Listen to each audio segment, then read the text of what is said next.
He's in a hot car in June. The attorneys for the defense in opening statements said that they will involuntary manslaughter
Listen live at KERNradio.com.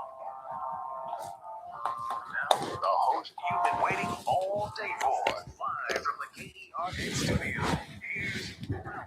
Hi, everybody, and a very pleasant good afternoon to you, wherever you may be, however you may be listening, or however you may be viewing.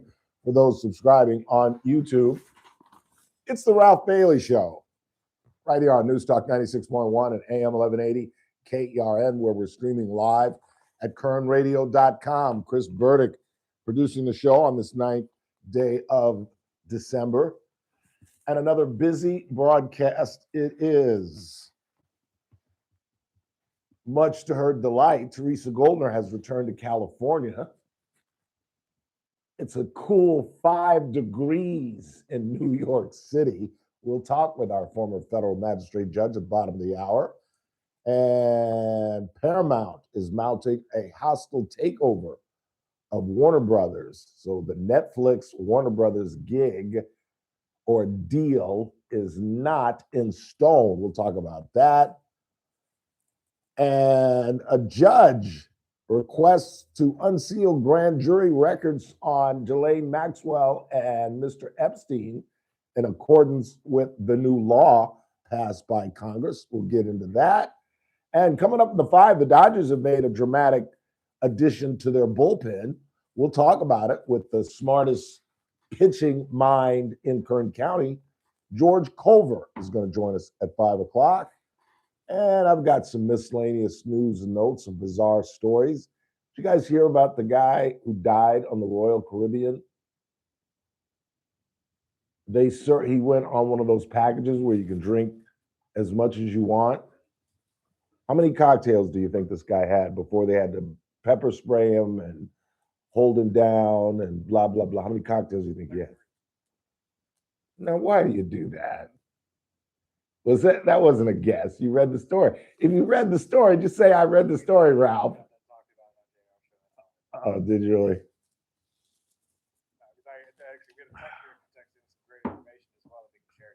Apparently, a lot of these cruises, the unlimited packages cap out at 15.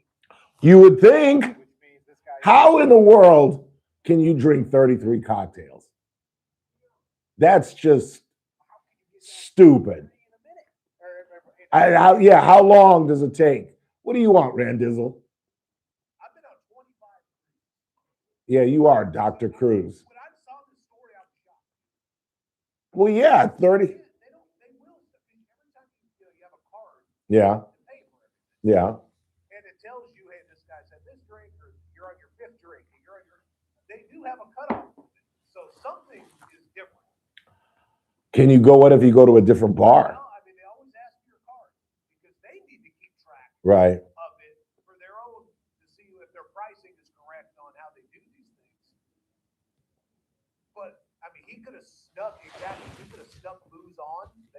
Everybody tries to do that. Right. Where you have some in your suitcase in a conditioner bottle and stuff like that.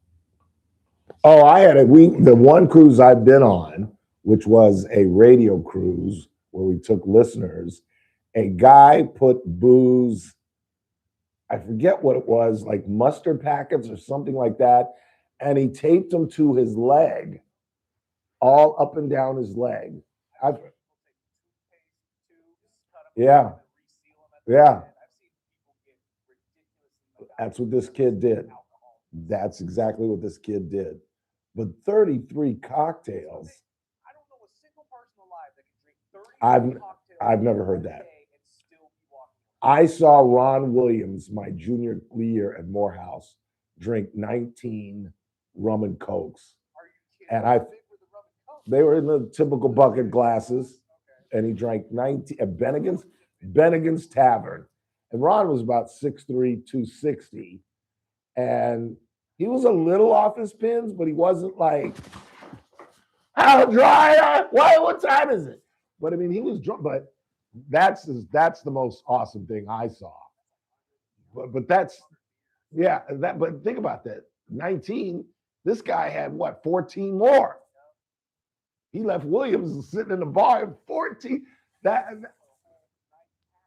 that family's gonna end up owing Royal Caribbean because the coroner deemed it a murder. They deemed it a homicide because they sprayed him with pepper spray. They said that in the story they used several canisters. Yeah, that's the thing. Yeah, they injected him with something. Like, what? Is that even legal? Not to my knowledge. Whatever the family's name, if it's Williams, it's going to be Royal Williams on the seas. That is just a crazy, crazy story. And they were on his chest and blah, blah, blah, and blah, blah, blah. And Taya Leone, did you know this? You know, Taya Leone just married fairly recently. This is kind of a, who did I die off 2 years later? Ryan Mallett. Oh, yeah. This is kind of a Ryan Mallett story. Yeah, I just bumped into it, but they've been married for a little bit. Tim Daly, who played on Wings, and he also played on The Sopranos. He's the guy that wrote Culver, the horror movie that Christopher Montesanti made in The Sopranos. Good guy, Tim Daly. 69 years old. So there's hope for me yet. No, there's not. No, there's absolutely. You're flying high right now, aren't you? We're flying. Flying? We're flying. Who's flying? We're flying. We're flying. Let's just, yeah, it could be. Yeah, I could be sick, which I am. So I don't know. You know Tim Daly was Superman the majority of my childhood? What's Superman? Animated. Tim Daly was? I did not know that. All those Justice League shows and a lot of movies. I did not know that. They met on some series called Madam Secretary, where I guess she's the Secretary of State. Have you ever heard of this? It was like 10 years ago. They've been dating for years, apparently, because that's where they met. He plays the house husband to the Secretary of State. Taya Leone plays the Secretary of State. Anybody heard of this film or this series? But yeah, just thought I'd share that with you. I don't know why. But we begin with Luigi Mangione, his hearing to eliminate evidence that was discovered in the Altoona McDonald's, trying to get that thrown out. And today, the new news is, well, first, it's 1 year ago today that he shot, allegedly, Bryant Thompson, the United Healthcare CEO. And today, he was sick on Friday. He was back in court yesterday and today.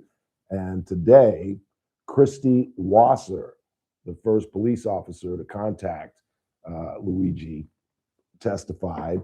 And CNN has video, body camera video of the first encounter with Mangione in the McDonald's in Altoona, Pennsylvania.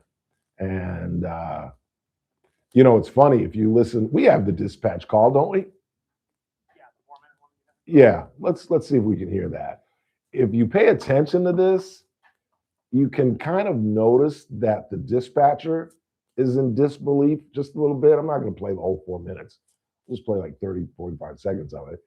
But she kind of is like, oh, is that right? It's Luigi Mangione. And then she's like, at one point, I don't know if we're going to get that far into it, but she says, is he the cop killer? And the McDonald's manager's like, no, he's the guy that killed the healthcare person. And she's like, all right, we'll get somebody over there. And then apparently the cop, and we're certainly not going to get it this far into it, where the cop responds to dispatch, and he's like, yeah, okay, I'm on. Of course. And they were just like, yeah, right. And you see the video, you guys will see that CNN has it exclusively, but you'll see it probably tonight or tomorrow. And he walks in and he encounters him and he says, can you lower your mask? And he does. And he's like, you can see him like kind of like the cop kind of taken aback because he's like, you can see he's like, holy crap, that's Luigi Mangione. Because I mean, with the eyebrows, it's pretty hard to not to recognize this kid. And it's funny, among the notes that they found, one of the notes is pluck your eyebrows. Swear to God. Because he's right. Dude, you look like Groucho Marx. It's like I was going to say, Groucho Marx, Anthony Davis, the unibrow, Mr. Street Clothes. Here is the 911 dispatch.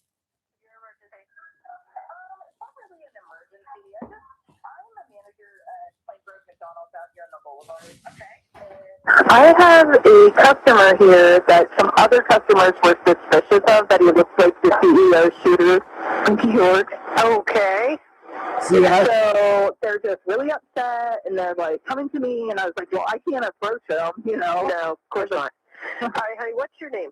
Okay. Is this individual still there? Yes, he's still in the back of our lobby by the bathroom. Okay.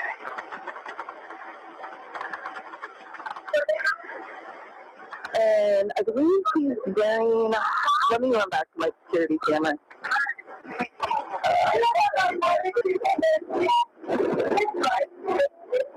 Excuse me. Yeah, I'm trying to sit out and do like individual conversations with my managers, and like 6 customers walk up to me, and I was like, okay guys, listen. I was like, I can't really do anything, but he's wearing a black sweater jacket with a medical mask and a tan khaki colored like beanie. Okay. You said a black jacket? A tan beanie. Okay. And like the blue medical mask. Okay. This is the one that they thought that shot the police officer? Or shot the CEO. He shot the CEO. Okay, I got you. Yeah, I got you. White male? Yeah. Well, he has his beanie pulled down, so the only thing you can see is his eyebrows, because I tried to Google it. I could try to calm them down a little bit. And I'm like, guys, it's kind of hard to tell with his eyes and his eyebrows. I was like, I don't know what to do here, guys. Nah, you're fine. You're fine. And then I tried to call the non-emergency number and just kept ringing. So like, yeah, they don't always answer that. If they're on another line, they won't answer it. How about like height, weight stuff? Let's see. Taller, sitting down. Okay. So when I was trying to like look into it, he's kind of like mid-height. And my register lady, when I was like trying to be non-discreet about it, she's like frantic, and she's an older lady, and she's like, I just don't feel comfortable. Oh my heavens! I was like, I mean, I know she's wrong, but it does happen, sadly enough. All right. How about weight? Does he look like he's heavy, thin? Okay. He's wearing a big. You see, I don't think the dispatcher believes it. Did you hear at the very beginning when she goes, okay? I don't think they believed it. I mean, Pennsylvania, Altoona, how far is that from New York? It's about, I think it's like a 2-hour drive, I think, maybe 2-3 hours. But what they discovered without a warrant, and that is the crux of this hearing, the fact that they did not have a warrant, and yet they searched his backpack. They found the handgun, a notebook, passport, tens of thousands of dollars, along with European money as well, a passport, a magazine clip that was completely filled. And one of the significant points for the defense was the fact that they cross-examined the officer who looked through the backpack. And remember, we told you yesterday that their reasoning for searching the backpack is they were afraid that there was a bomb, perhaps, in the backpack. And the defense in cross-examination asked her, well, officer, if that was your fear, did you clear the McDonald's? Did you get everybody out of the McDonald's? And she said, no. That's significant. I still can't see a judge throwing this thing out, throwing out the evidence. I still believe even without that evidence, they still have a very strong case. They have him tracked from where he lived all the way to New York. And there's video of him leaving the scene of the crime. But I don't think we have to worry about it. I don't think they're going to throw this thing out. I don't see that at all. I really don't. But that's about all I got. That's about all I got. Let's go ahead and take our first break of the day. When we come back, Erica Kirk. I got to work extremely late today because I had to watch The Five, which starts at 2 p.m. Pacific time, 5 o'clock Eastern time. And Erica Kirk was one of the 5 hosts. It's a panel show with Greg Gutfeld and Dana Perino and Jesse Waters and Harold Ford is the lone Democrat. And that 5th chair has gone back and forth. It used to be Jeanine Pirro's, but as most of you know, she is now Trump's U.S. attorney. And so that chair, it just depends. Some of the other Fox hosts sit in. They had Erica Kirk on there. I don't know, see if you can find any audio of her. I don't care what it is. Let's just hear her. There's a part where she talks about Charlie at the very beginning. We can get to that later. I know we're going to talk about it next. So if you can pull that off. Take a short time out, come back, and at the bottom of the hour, Teresa Goldner will join us. We'll talk about Tastries Bakery's failure to get the United States Supreme Court to hear Kathy Miller's case. We'll get into the Paramount situation, the grand jury records that are about to be unsealed in Maxwell Epstein, and George Culver joins us in the 5. You're listening to The Ralph Bailey Show on Newstalk 96.1 AM 1180 KERN. We're streaming live at kernradio.com. News Talk 96.1 and AM 1180 KERN. Wednesday edition, Clay Travis, Buck Sexton Show. We will break down the absolute latest on the deadline for Maduro to potentially leave Venezuela, plus the ongoing battle over Supreme Court decisions as it pertains to what Trump can and cannot do, and all of the talk surrounding the end of the year and all of the goals of the beginning of next year. We'll break it down for you on Clay and Buck. Live 9 to noon. News Talk 96.1 and AM 1180 KERN. Carpet Outlet Plus. Every day is sale day. No one can beat us. No one can touch us. You won't find better prices. Shop and compare. We don't care. Take a look our way and come into Carpet Outlet Plus. Every day is sale day. Carpet Outlet Plus is celebrating 30 years in business by offering you no interest financing for 12 months. Head over to carpetoutletplus.com to apply now. You can get new waterproof flooring and comfy carpet in the bedrooms, all from one trusted place. Over 70,000 customers can't be wrong. It's probably been time to change your floors for a while, so call, click, or stop by today. Carpet Outlet Plus, 3.5 blocks west of 99 on Rosedale Highway. Carpet Outlet Plus. Every day is sale day.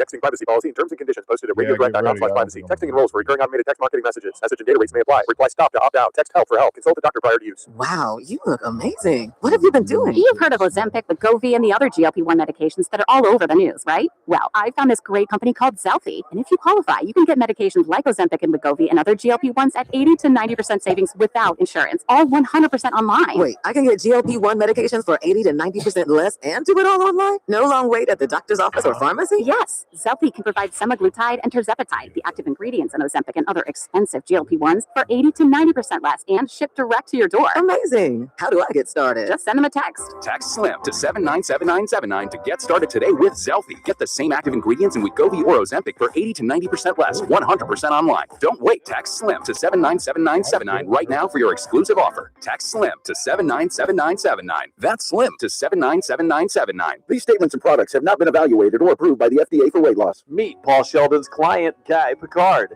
Hi, my name's Guy Picard, and I am very happy that I found Paul Sheldon. What a relief it is trying to turn 65 and find somebody like him to help me navigate this industry. I think that it's really important that you look at all of the options that you have and then give Paul Sheldon a call, because he will create a plan that fits your budget and fits what you're trying to achieve as far as trying to get the best possible medical care that you can have. So I'd like to recommend Paul Sheldon to any of you out there that are trying to navigate the medical industry at turning 65. Give Paul Sheldon and his staff a call. They are awesome. And I'd just like to say, Paul and your whole entire staff, you guys rock.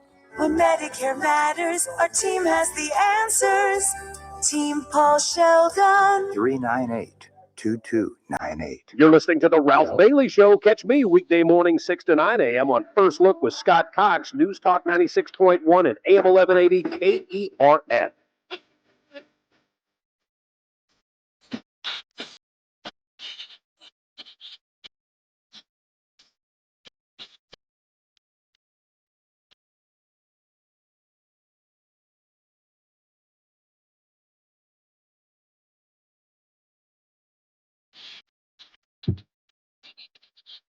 So now Cook, who is heading Turning Point USA, oh, this can't be good. Please stand by. Please stand by. Let's see who it is. It is Mike Trahey.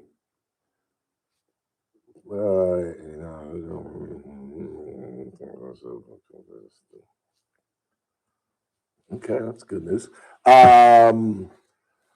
But she has been incredibly strong, as many of you know. She went on television very shortly after her husband's death, and what's the word I'm looking for? She forgave the shooter that killed her husband, which is gargantuan. We haven't seen that since Coretta Scott King did the very same thing after Dr. King's death. But she was on the 5 today, and it's good to see that she's getting out and using her husband's platform and her platform to forward their message.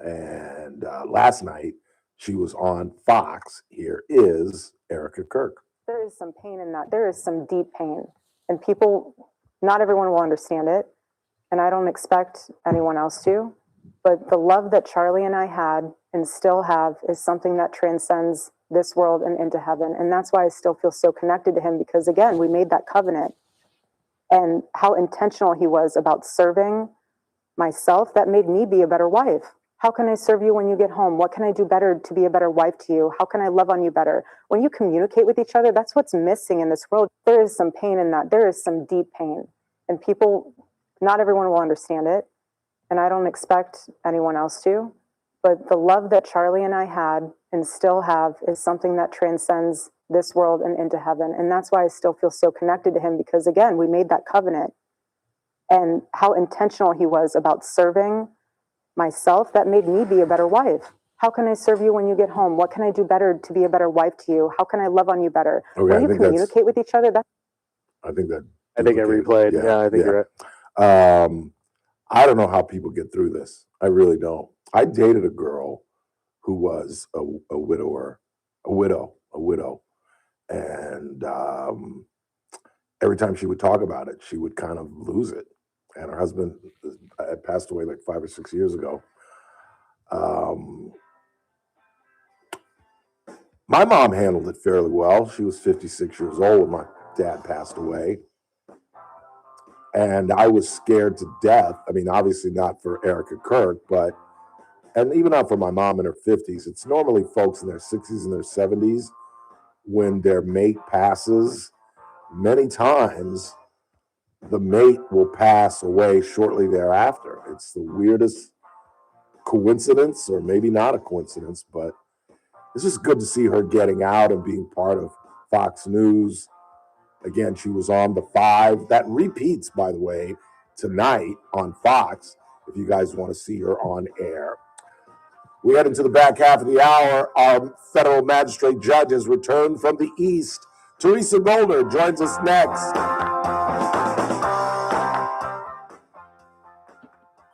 News Talk 96.1 and AM 1180 KERN. Chris.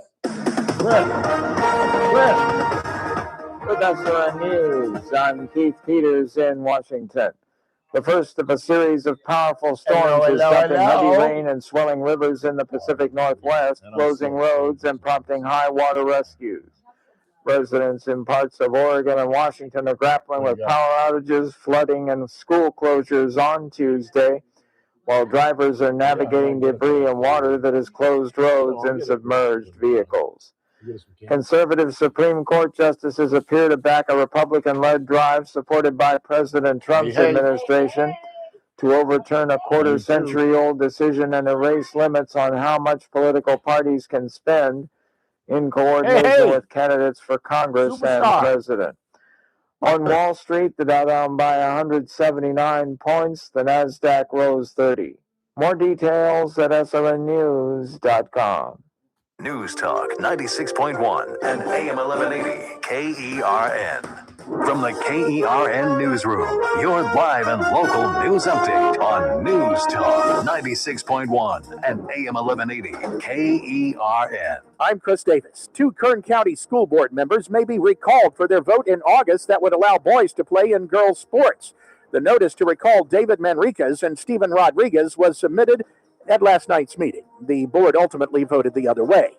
A convicted killer stays in prison for now. 73-year-old Arturo Huerta has served 15 years of a possible 16-to-life sentence for murdering his landlady with a hammer and a knife in 2011. He says he's a changed man, but parole board members weren't buying it in his latest hearing.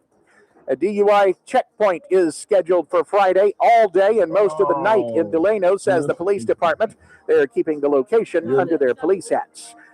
I'm Chris Davis in the KERN Newsroom with news every half hour and when it breaks on FM 96.1 and AM 1180 KERN. Texting privacy policy, terms and conditions posted at radiodirect.com/privacy. Texting enrolls for recurring automated text marketing messages. Message and data rates may apply. Reply stop to opt out. Text help for help. Consult the doctor prior to use. Wow, you look amazing. What have you been doing? You've heard of Ozempic, Wegovy, and the other GLP-1 medications that are all over the news, right? Well, I found this great company called Zelfie, and if you qualify, you can get medications like Ozempic and Wegovy and other GLP-1s at 80 to 90% savings without insurance, all 100% online. Wait, I can get GLP-1 medications for 80 to 90% less and do it all online? No long wait at the doctor's office or pharmacy? Yes, Zelfie can provide semaglutide and tirzepatide, the active ingredients in Ozempic and other expensive GLP-1s, for 80 to 90% less and shipped direct to your door. Amazing. How do I get started? Just send them a text. Text SLIM to 797979 to get started today with Zelfie. Get the same active ingredients in Wegovy or Ozempic for 80 to 90% less, 100% online. Don't wait. Text SLIM to 797979 right now for your exclusive offer. Text SLIM to 797979. That's SLIM to 797979. These statements and products have not been evaluated or approved by the FDA for weight loss. Before you hit the road for the holidays, make sure your car is ready for the journey. Kern Oil Change keeps your engine running smooth and your family safe. No appointments needed. Just drive in and their fast, friendly team will get you back on the road in minutes. Don't wait till you're stuck on the side of the road. Stop by Kern Oil Change today and travel with confidence this holiday season. Kern Oil Change has 2 locations to serve you. 3706 Coffee Road and 5651 Auburn Street. Kern Oil Change is open 7 days a week. Follow us on Instagram for additional savings. On the next Armstrong and Getty show, how would you like a little good news about education? You got House Republicans taking on Chinese influence in K through 12, which is great, and a major university reform that's going to work. Trump's hitting the road to try to convince voters he cares about the economy. First stop in Pennsylvania on Tuesday night. We'll have any of the highlights and all the news of the day on the next Armstrong and Getty Show. Weekdays noon to 2 on News Talk 96.1 and AM 1180 KERN. I'm JR Flores. Catch my show, The JR Show, weekdays at 2 p.m. Now, back to the Ralph Bailey Show on News Talk 96.1 and AM 1180 KERN.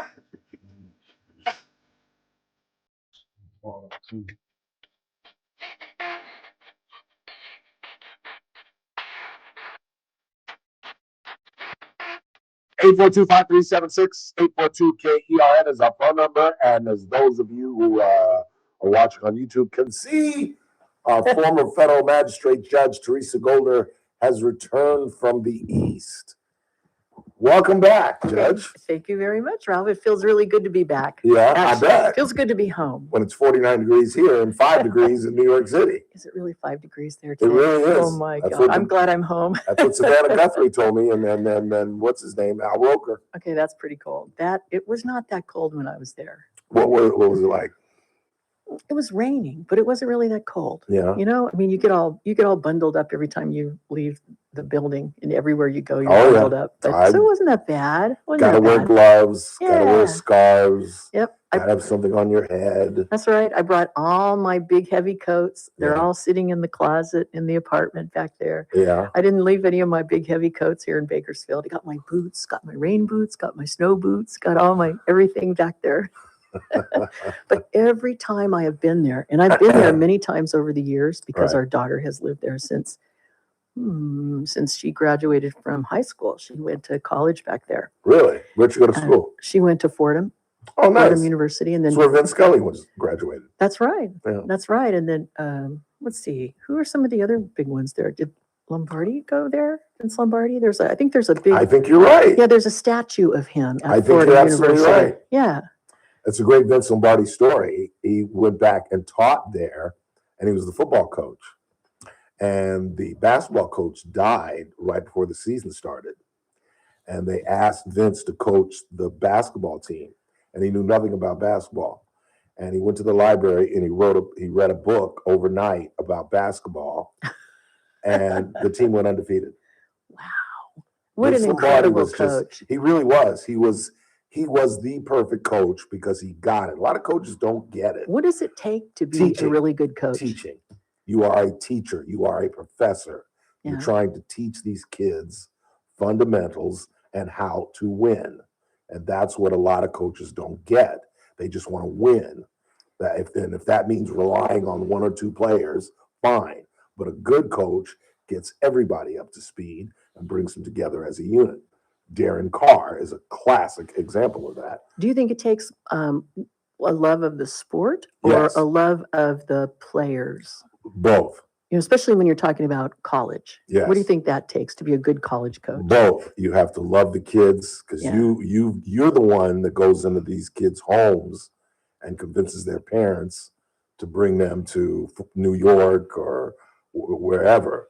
And so you've got to love these kids and love the sport. That's nice. Yeah. That's good. I think it takes both, actually, from what Yeah, I've understood absolutely. of coaches that I've talked to. Absolutely. I don't think you can really be great if you just have one and not the other. Yeah.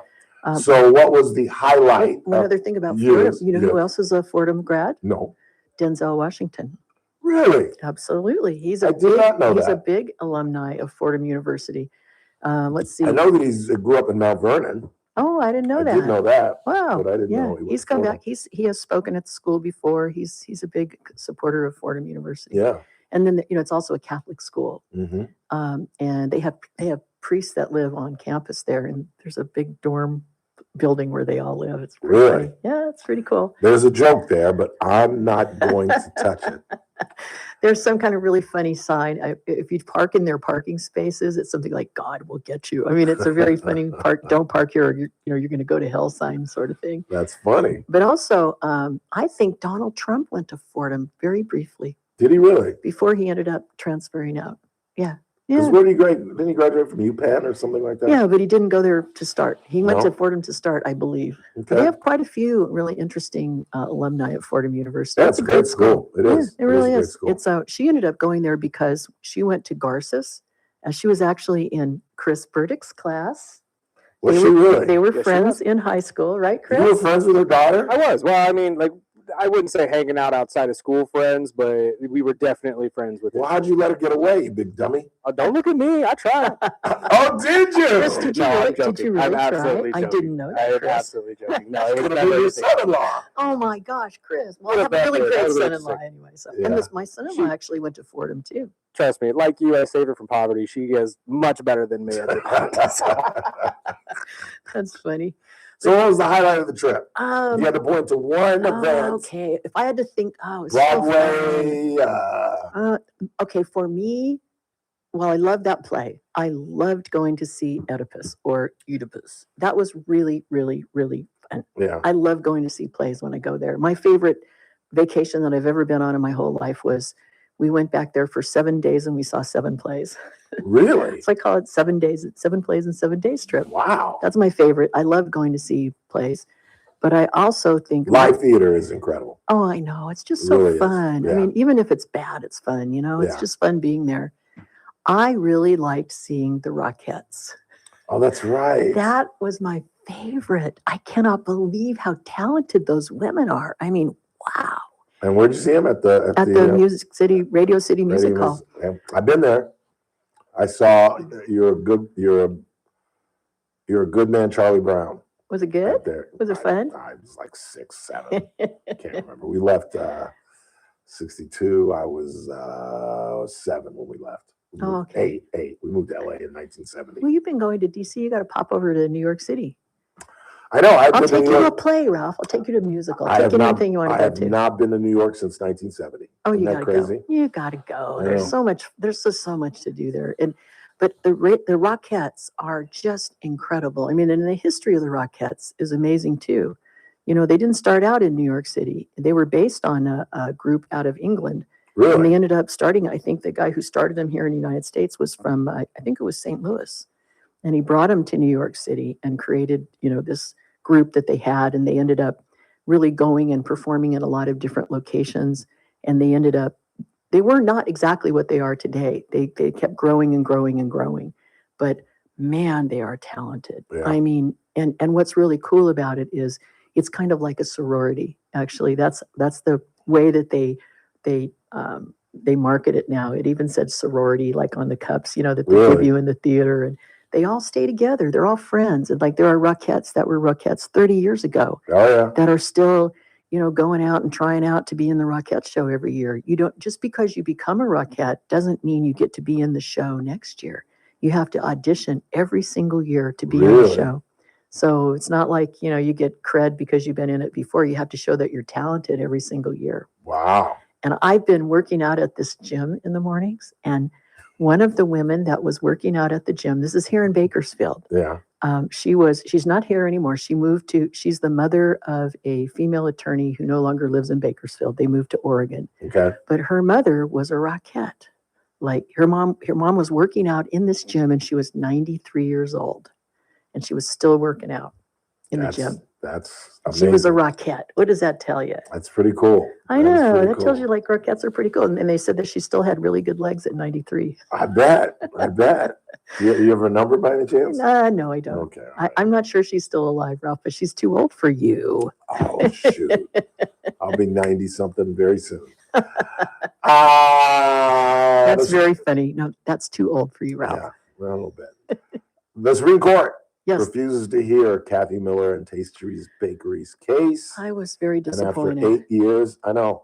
And like I told the audience, and as Kathy well knows, I don't agree with her, but I was rooting for her. I really was. What you mean? You And I- wanted the Supreme Court to take her case? Yes. Did you want her, yes. did you want And her I to wanted win I at the did. Supreme Court? Despite my disagreeing with her, I did want her to win. Why is that? Because I've created a relationship with her, and she's just such a sweet, Really like her. genuine. Yeah, I really do. Yeah. I really do. And she said she called me Monday morning, and I thought I had an exclusive because she called me early. She texted me early and told me the news, and I thought I had an exclusive. And then the firm, Beckett, released it to the media. Oh, the Beckett Fund that represents the her religious for religious freedom. Yeah, and she said she was going to come on, and then she texted me later and said that attorneys told her not to. But yeah, Oh, that's too bad. They didn't want. They didn't want her to come on your show and talk. No. Did they say why? No. I mean, it's over now, so I would think that she could talk about anything. That's what I would think. I don't. I mean, it can't go anywhere else, right? No, it's done. It's over. She will have no further relief. I mean, the only thing she can do now is to conform her business practices to be consistent with, what the California Court of Appeals 5th District in Fresno said, because they're the ones. Remember, her case was, like you said, it's been going on for 8 years, I think. Yeah. And she eventually got a ruling from the Kern County Superior Court that was in her favor. Right. And then it was appealed by the state to the 5th District Court of Appeal in Fresno. And the 5th District Court of Appeals reversed it and said, no, the trial court here got it wrong. And so that opinion was actually the one that was appealed to the California Supreme Court by Kathy. And the California Supreme Court refused to hear it. And then Kathy filed a petition for cert for review by the Supreme Court, and they refused to hear it. So what it means is that the decision of the California Court of Appeals in Fresno is the one that stands. And that's the one that I really did not like their opinion. They shut her down on both grounds. She had 2 arguments that she made in the Court of Appeals. And one of them was that this was a free speech issue. That was one of her defenses, was she was exercising her free speech. And basically what the state was trying to do was to compel her to endorse, a certain lifestyle by baking a cake for them. And the court said, no, the Court of Appeals said, no, this was not free speech, because baking a cake, the cake that you were baking had nothing to do with free speech. And they categorized it. They actually took a look at the evidence all over again from the trial court, and they took their own independent review of the evidence, and came up with a conclusion that was very different than what the trial court judge thought. And that was, the Court of Appeals said that this cake was kind of an off-the-shelf cake. It was a white cake. Let's see, I wrote it down. They called it and this is where I disagree with them. The Court of Appeals characterized the cake as a nondescript, plain white cake with a multi-purpose design that was not primarily a self-expressive act of the baker or the decorator. So how can that be? I don't know. They're trying to say that it's something on the shelf that you could just pick up. That's right. That's just not true. That's right. It's just not even close to being accurate. It's not anything about the way Kathy described her process No. and the way that she designs cakes or thinks about them or presents them to the public or anything like that. And so that's why I disagreed with when they said that this was not an exercise of free speech on her part. They also said that, and I'm going to quote it, they said the cake conveyed no particularized message about the nature of marriage being between a man and a woman, and that a viewer is unlikely to understand a message of celebration and endorsement of same-sex marriage by looking at this particular cake, because this was just a plain old white off-the-shelf kind of cake. I mean, they didn't say it exactly in those words, but that's what they said. And that's why they said there was no free speech involved. Aren't they saying, though, that it didn't have like 2 women on the top of the cake or have any allusions to homosexuality? Right. But Kathy is saying every cake, and she said this to the Supreme Court too. She said it at the trial court, she said it at the Court of Appeals, she said it to the California Supreme Court. I mean, she was consistent in her argument. Every wedding cake that she makes is a custom cake. Everything she does is custom cake. There's no off-the-shelf wedding cake from Tastry's Bakery. And the court rejected that. The Court of Appeals rejected that. And then they also said that they rejected her argument about it being a free exercise of religion defense too. And where they came down on that one was, and this is the Court of Appeals, they said that California's public accommodations law, which says that if you're offering, goods and services to the public, you have to treat everybody the same and you can't discriminate against people, including on the basis of sexual orientation. That's where I disagreed with Kathy. Right. I agreed with her on the First Amendment. And I think, as you believe, they got that wrong. I do think they got that wrong. But in terms of the religious aspect of it, that's where I disagree with Kathy. Because I believe if you're in business, you have to check every personal belief at the door. That's just my belief. That's pretty much how the Court of Appeals came down too, and they analyzed it on a constitutional law basis, which means that when you have a statute that treats people, that purports to treat people differently or talks about differences between people, in order for it to be constitutional, you have to have it kind of depends on the nature of the law. But if it's something that is a compelling interest, if the state has a compelling interest, you have to look and see what's the purpose of the law. And if it's to pursue a compelling interest that the state has in accomplishing a goal, then it has to be, it's very hard to, it satisfied the constitutional test here. They said that the state had a compelling public interest in making sure that everybody is treated the same when it comes to public accommodations and public goods and services, and that there was really no basis for creating any type of categorical exemptions based on secular issues. Yeah. And so they said that passed the constitutional muster, and that's why they rejected her free exercise of religion defense. You'd be amazed, because KGT put it on Facebook and I read the comments, and you'd be amazed how many people were saying you should be able to serve anybody you want and you should be able to turn down anybody you want. And I was just like, really, in the year 2025, you really that's why believe we have that? that's why we have those laws. Exactly. You can't, and they're citing no shoes, no shirt. That's something completely different. That's non-discriminatory. That impacts Well, everybody. applies to everybody, right? Yes, right. exactly. You're It not applies to discriminating everybody. against No, one group of people. You're just saying these are our rules. Right. But remember, it has to be a protected class as well.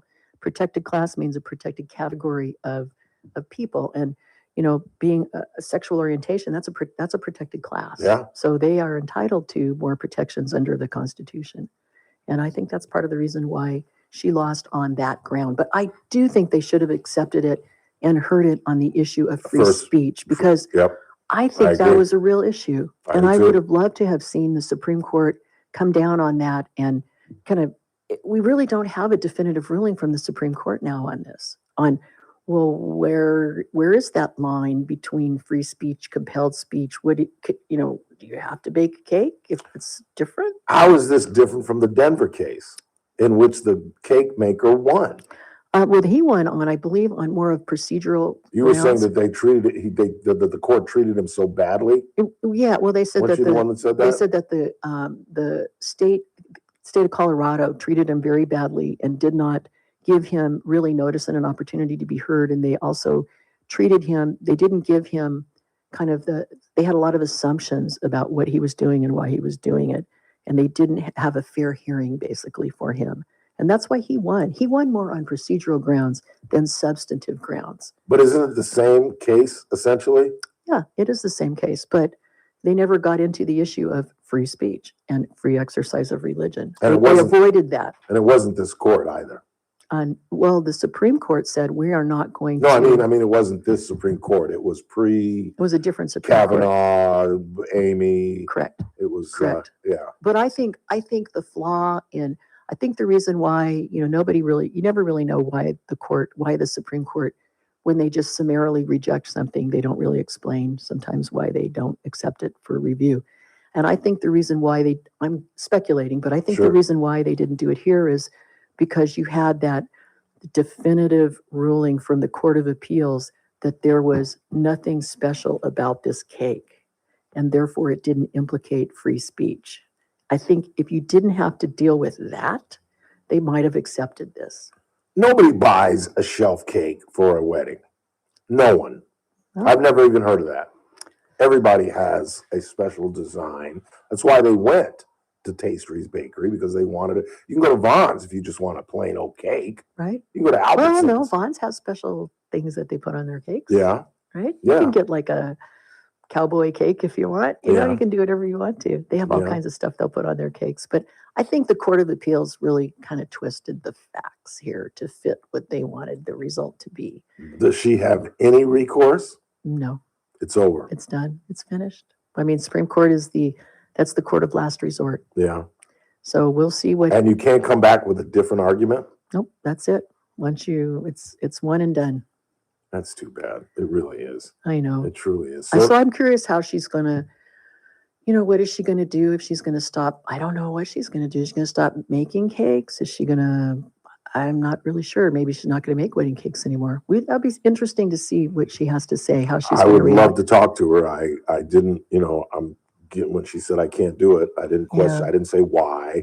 I'm just giving her space, and maybe in a week or two, we can approach her again. But, In her petition for review with the Supreme Court, I did read it, and I read it a couple of times. Read it back then, and then I read it yesterday when you contacted me. Her lawyers basically said that they're forcing her out of business. I don't know if that's going to happen or not. Yeah. I wouldn't think so. I would think that she would just kind of pivot and do other things, maybe not do wedding cakes. And I think the community will rally around her as well.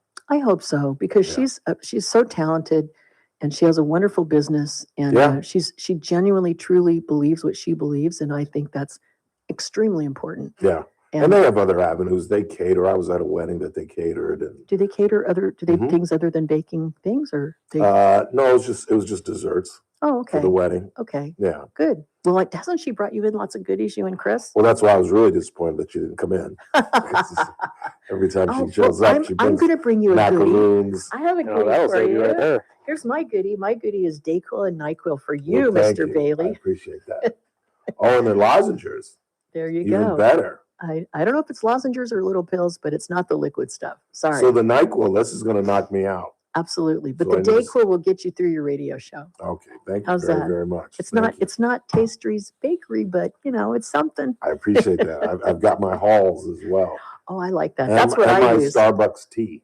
Oh, do you have that lemon honey tea? Yes. Oh, that is good. Yes, it's really, really good. There's a nickname for that. I forget what they call it. I know. Randy said it. It's called something Monster something or yeah. It's he was just telling me all about the that. insiders know what the name for that is. I used to know it. Now I can't remember what it was. But So, that's really good. Will she have to come out of pocket? Will Kathy have to give the two girls, the couple, any kind of money, court fees or anything like that? I don't think so, but you'd have to ask Kathy and her lawyer that. I don't know, because remember, this is the state coming in and taking the case over for those two women, and they didn't pay any attorney's fees. The taxpayers paid all of that. Right. Well, Rob Bonte and the person before him.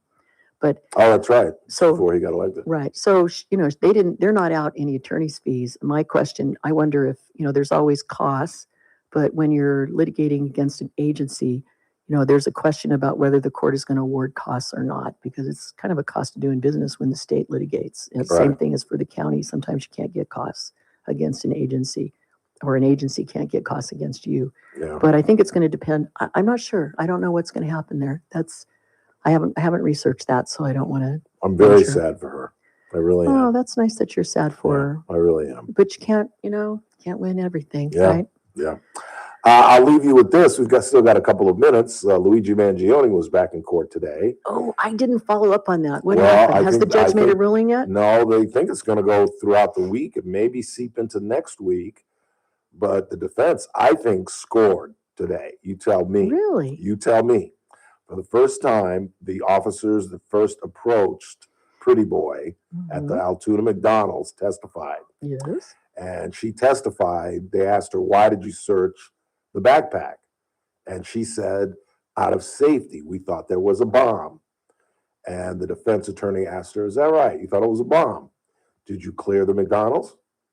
Did you get all the employees and all the customers out of the McDonald's before you reached into the bag?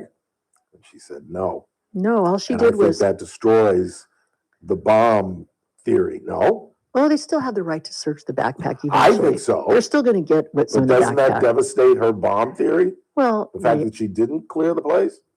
yeah, it certainly does. I mean, it shows it's probably not the real reason why, but they did pull the backpack outside of his reach. As soon as they sat down, they pushed it over to another table, I think, where he couldn't get a hold of it. Have you seen the video? They just released the video today. No. Is that what the you'll video see shows? it tonight. You'll see the cop walking into McDonald's and approaching him. Because the cop was you can hear, I didn't play the whole thing. We have the 911 call. But the cop who responded was like, yeah, okay. Right.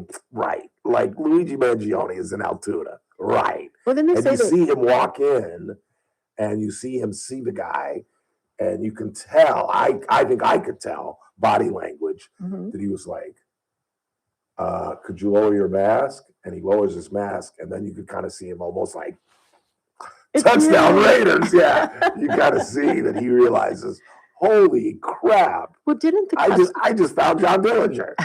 Holy Toledo. Didn't the customers that told the manager, didn't they say they thought they recognized him because of his eyebrows? He must have really bushy eyebrows. Oh, you haven't seen him? He looks like Groucho Marx. Oh. Are you kidding?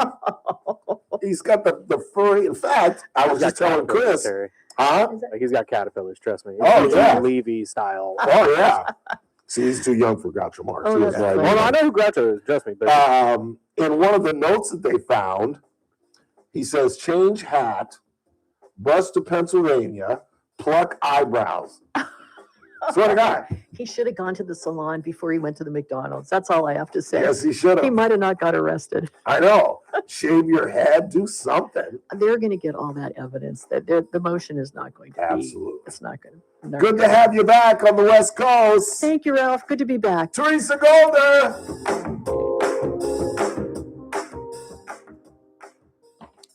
This is AM 1180 KERN Green Acres. This is 96.1 FM Bakersfield. Online at KERNradio.com. Ooh, that's a big News this hour from townhall.com. I'm Keith Peters in Washington. President Trump will road test his claims he's fixing Americans' affordability woes at a nighttime rally in Pennsylvania. In an interview with Politico, a reporter asked President Trump about his handling of the economy. I wonder what grade you would give. A plus. A plus. Yeah, A plus. And President Trump says his administration is bringing down prices. You can call it affordability or anything you want, but the Democrats caused the affordability problem, and we're the ones that are fixing it. So it's a very simple statement. They caused it, we're fixing it. The Republican president is heading Tuesday to Mount Pocono, in a county that flipped his way in 2024, helping him win the state and return to office. Germany's leader says he isn't taken aback by the Trump administration's newly released U.S. national security strategy, even if some portions don't sit well. Correspondent Charles de Ledesma reports. German Chancellor Friedrich Merz says he wasn't surprised by the substance of the strategy, that it was largely in line with a lecture Vice President J.D. Vance gave to European allies in Munich in February. Merz tells reporters the new document underscores the need for Europe to become much more independent from the US in security policy. He adds, parts of the document are understandable, but some of it's unacceptable to us from the European point of view. That the Americans wanted to save democracy in Europe now, I don't see any need for that. If it needs to be saved, we will manage that alone. I'm Charles de Ledesma. On Wall Street, the Dow down by 179 points, the Nasdaq rose 30, the S&P 500 declined 6. More on these stories at townhall.com. And the president can't fire him. This is Dennis Prager for AmFed Coin and Bullion. There's something about the feel of the gold coin in your hand and the way the light reflects off its intricate details that has always captivated me. Nick Grovich, AmFed's owner, turned that same passion into his livelihood. Nick began collecting coins as a teen, and that interest grew into a nationally respected business offering only the finest quality coins at the most competitive prices. But the truth is that although Nick is a rare coin dealer, he doesn't believe in rare coins. Rare coins do not make sound investments, but they do make dealers a lot of money. See, that's part of what I respect about him. AmFed specializes in buying non-performing numismatic coins and turning them into gold or silver investments that provide liquidity and perform competitively against the market. Whether you're buying or selling, call 800-221-7694. That's 800-221-7694. AmericanFederal.com. From the KERN Newsroom, your live and local news update on News Talk 96.1 and AM 1180 KERN. Why the Planning Commission may be dissolved in orbit. I'm Chris Davis. That has to do with the commission falling behind, making developments fall behind, and also many of the Planning Commission members not knowing their stuff about construction. And that is according to some of the commissioners. suck The on Arvin this, you City just take Council plans to meet today, and the possible Yeah, I thought it dissolution was of the a, I commission thought it is was on like their a agenda. The duties would likely go So to what do you take, members two of of the them? city council. The state parole board is just not convinced 73-year-old Arturo Huerta Take two is every 24 rehabilitated hours. and believe he's probably still a threat to people in Kern County and California, so they've made the decision not to let him out of prison. Huerta is doing 16 to life for the bloody killing of his landlady, Akemi Okoye, on April 17, 2011. He used a ball-peen hammer and a knife. When they asked Huerta to write about why he believes he should get out, what he wrote for the latest hearing was not convincing, says the Kern County DA, who pushed for him to stay in. In the Maya Hernandez trial, the prosecution argued in opening statements that Hernandez believed her looks were more important than the safety of her children when she left her one-year-old child, Emilio, and siblings in a hot car in June. The attorney for the defense in opening statement says Hernandez will concede involuntary manslaughter and child endangerment, but he says she made a mistake and believed the air conditioner would keep them cool while she went inside for lip fillers, reports KGET. Today is day 2 of the trial. If you live in Delano, you should be aware of a DUI checkpoint that is scheduled for Friday. Police are telling you it will happen from 6 a.m. to 1 a.m., but they are keeping the location a surprise, so people who choose to drive drunk or on drugs won't be able to avoid the blue lights. I'm Chris Davis in the KERN Newsroom with news every half hour and when it breaks on FM 96.1 and AM 1180 KERN. What do you think? This is the Army where you shoot them a mile away? You gotta get up close like this. Little thing, you blow their brains all over your nice Ivy League suit. It's the Ralph Bailey Show on News Talk 96.1 and AM 1180 KERN. Now make sure you leave the house when you make the call. You understand me? You hear me? Call from an outside line. I mean it. Call in or text to 661-842-KERN. That's 661-842-5376. Listen live at KERNradio.com. Now, the host you've been waiting all day for. Live from the KERN studio, here's Ralph Bailey. Hour 2 of the broadcast on this Tuesday, 9th day of December. It's the Ralph Bailey Show on News Talk 96.1 and AM 1180 KERN, where we're streaming live at KERNradio.com. I want to thank Teresa Goldner for joining us and hooking me up with some Dayquil and NyQuil. You're telling me if I take 2 of these green ones that it's going to knock me out? Really? I have never, Actually, the one you need actually is Z-Quil. That's the one that'll knock you out. NyQuil will help, though. I've never taken NyQuil. I don't like artificially sleeping. I don't either. I really don't. Because you wake up all...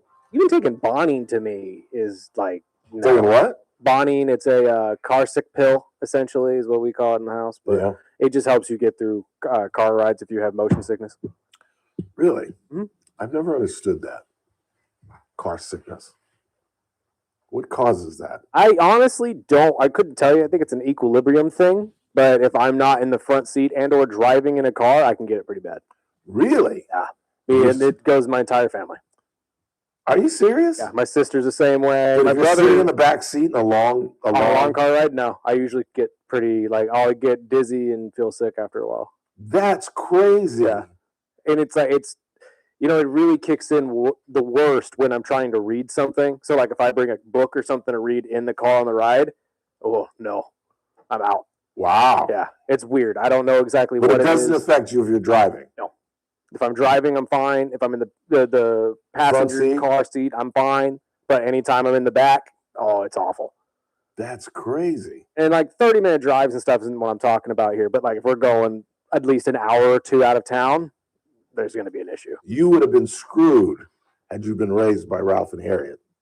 Because before Pop started making dough, we drove everywhere. When we left New York in 1970, we drove in an Oldsmobile 98 from St. Albans, Queens to Santa Barbara Avenue, which is now Martin Luther King Jr. Boulevard.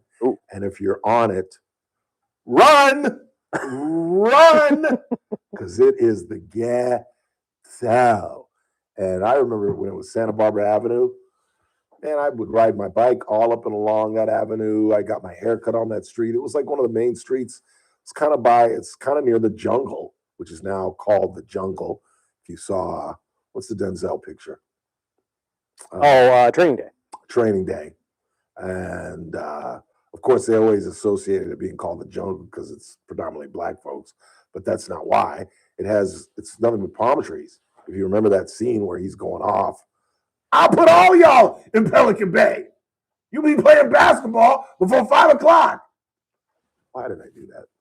It was like I was gonna be rough on you. Why did I do that? King Kong ain't got nothing on me.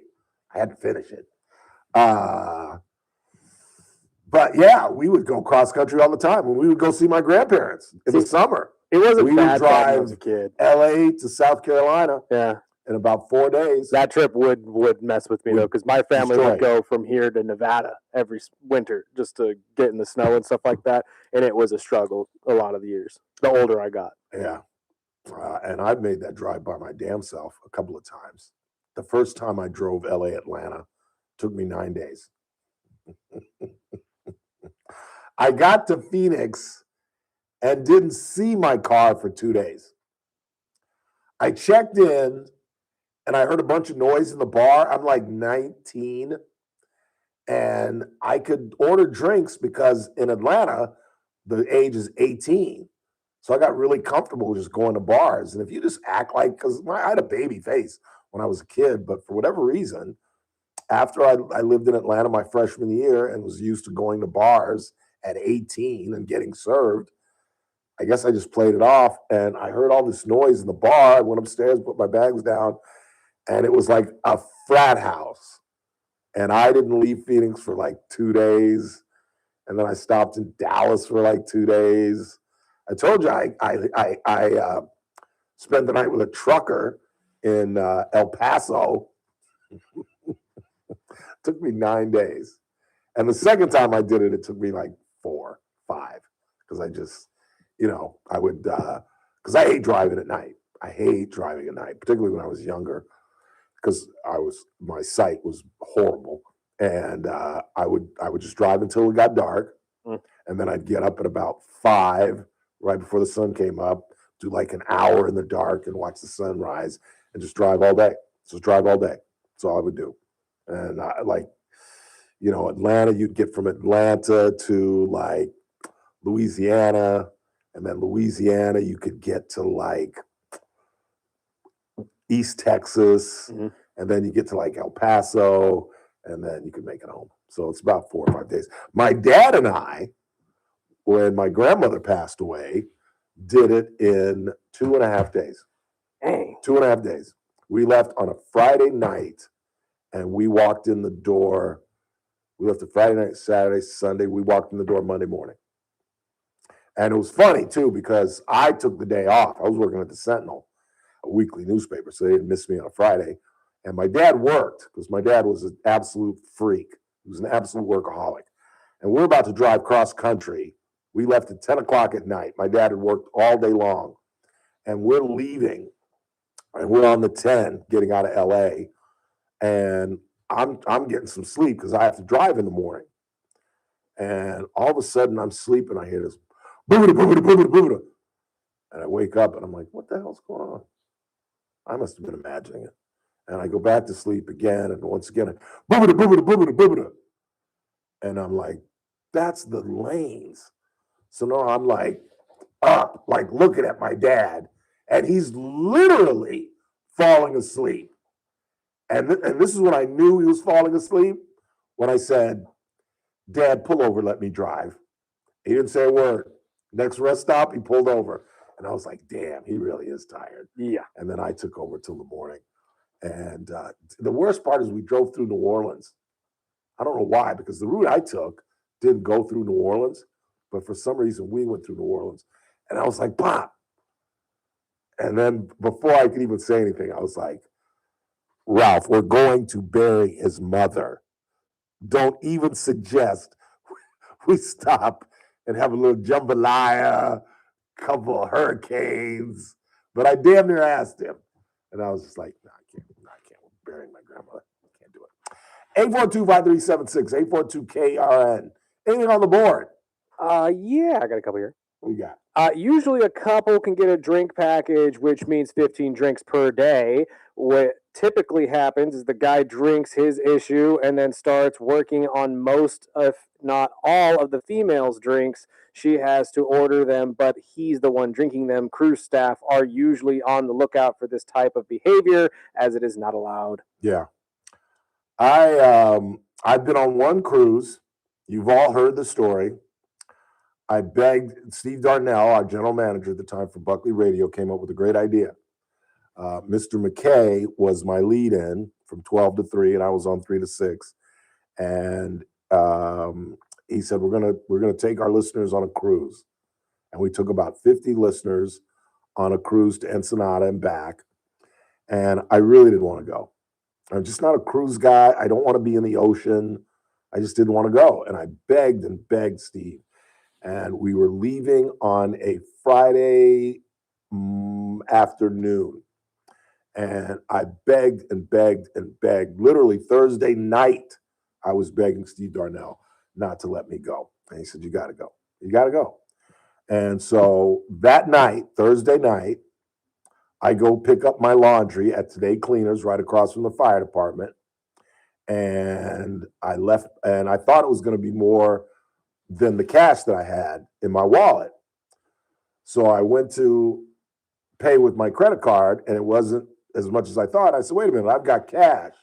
And I know this because I know Kelly Downtown Brown, who at the time was managing it. I think she's still, Kelly, do you still manage the Today Downtown? Anyway, she let me see the video, and you could see me putting my wallet on top of the car. And I paid with cash. And then we drove off and got home and realized that I hadn't lost my wallet. And Johnny Mathis was playing that night at the Fox. So that whole area was a nightmare. And here I am in the middle of the street looking under cars, trying to trace where the car would have gone. I'm going around the corner around the Fox, and I can't find my wallet, which means I can't go on this trip. And I think I'm going to get whacked because Darnell is no way. If I begged all week long not to go on this thing, and now hours before we're getting on the boat, the ship, whatever the hell, I say I lost my wallet, and I swear it's a true story. I go to Eureka's. Kenny, Tina's ex-husband, was the bartender at the time, and I said, Kenny, give me 3 shots of Jack Daniels. He goes, what is wrong with you? Did you lose your job? And I said, well, no, I'm about to, though. And I did 3 shots of Jack Daniels, and then I drank Jack and Coke, and I got on the phone with Mr. Darnell, and I said, I know you're not going to believe this, but I've lost my wallet. And he goes, no, I can tell by your voice. You're sincere. And he called our travel agent, who said, tell him to go to DMV the next morning, try to get a paper license, and we'll see if we can talk him on the boat. That's the only thing we can do. And as I'm sitting in the DMV, Nancy Ballinger, who works with us here now, she was the receptionist at Buckley Radio, calls and says, Ralph, there is a teacher who says he found your wallet. And I called the gentleman, and he says, yes, I found it. It fell off the car in front of Happy Jack's. And he said, I was going to the Johnny Mathis concert. We were walking down the street, me and my wife, and I saw in the gutter, there was a leather wallet, and it says Ralph Bailey. And he, what if he had not called? What if he had said, I'll wait till the afternoon because he's home from 3 to 6. I'll call his show or something. But he called that morning, and I was like, well, there was $500 in the wallet. By any chance, is it still there? And I was like, no, I didn't see any money, but let me just take another look. And he's like, oh, yeah, you're right. There are 5 $100 bills in here. And I was like, thank you, thank you, thank you. And the only reward he wanted, I tried to offer him money, and the only thing he wanted, we used to do a golf tournament back there as well, and all he wanted was to go on the first group in our golf tournament. Fast forward to 2025, he's on Honor Flight 52, the teacher. And I got to meet him and talk with him, and that's why I've been here for 33 years. It's this community. Because let me tell you something. Los Angeles, maybe in LA, somebody turns in the wallet, but there's no way they return it with the 5 bills in it. No way in the world. No way. I don't care if it's a nun in Los Angeles. You ain't getting that 5 bills back. And the best part of the trip, the highlight of the trip was getting on the boat. You know that? Have you ever been on one of those trips? Mm-mm. Well, the first half hour, you just sit on the boat. You don't even leave, and everybody's just drinking. And I was just so damn happy to be Do you there. feel the waves while you're just sitting there? Probably not, right? No, not while you're in the pier. But that's funny you should say that, because there was a storm in Mexico. So normally on these trips, these Mexican trips, and you all know this, the first day you go into Ensenada and you visit Mexico, blah, blah, blah, blah, blah. And then the second day, they basically kind of go outside of LA and kind of do circles and just let you gamble and do whatever you're going to do on the boat. Well, because of the storm, we had to do it the opposite. We kind of steamed around on Saturday and then went into Ensenada on Sunday, which meant we had to book it back for the Caucasian members and older members of our audience. Book it means to hurry, speed it up, put your foot on the gas. And coming on the way back, like we had about 50 people, 19 members of our group got sick. And you could because we were doing like 19, 20 knots back because we were, the schedule was screwed up.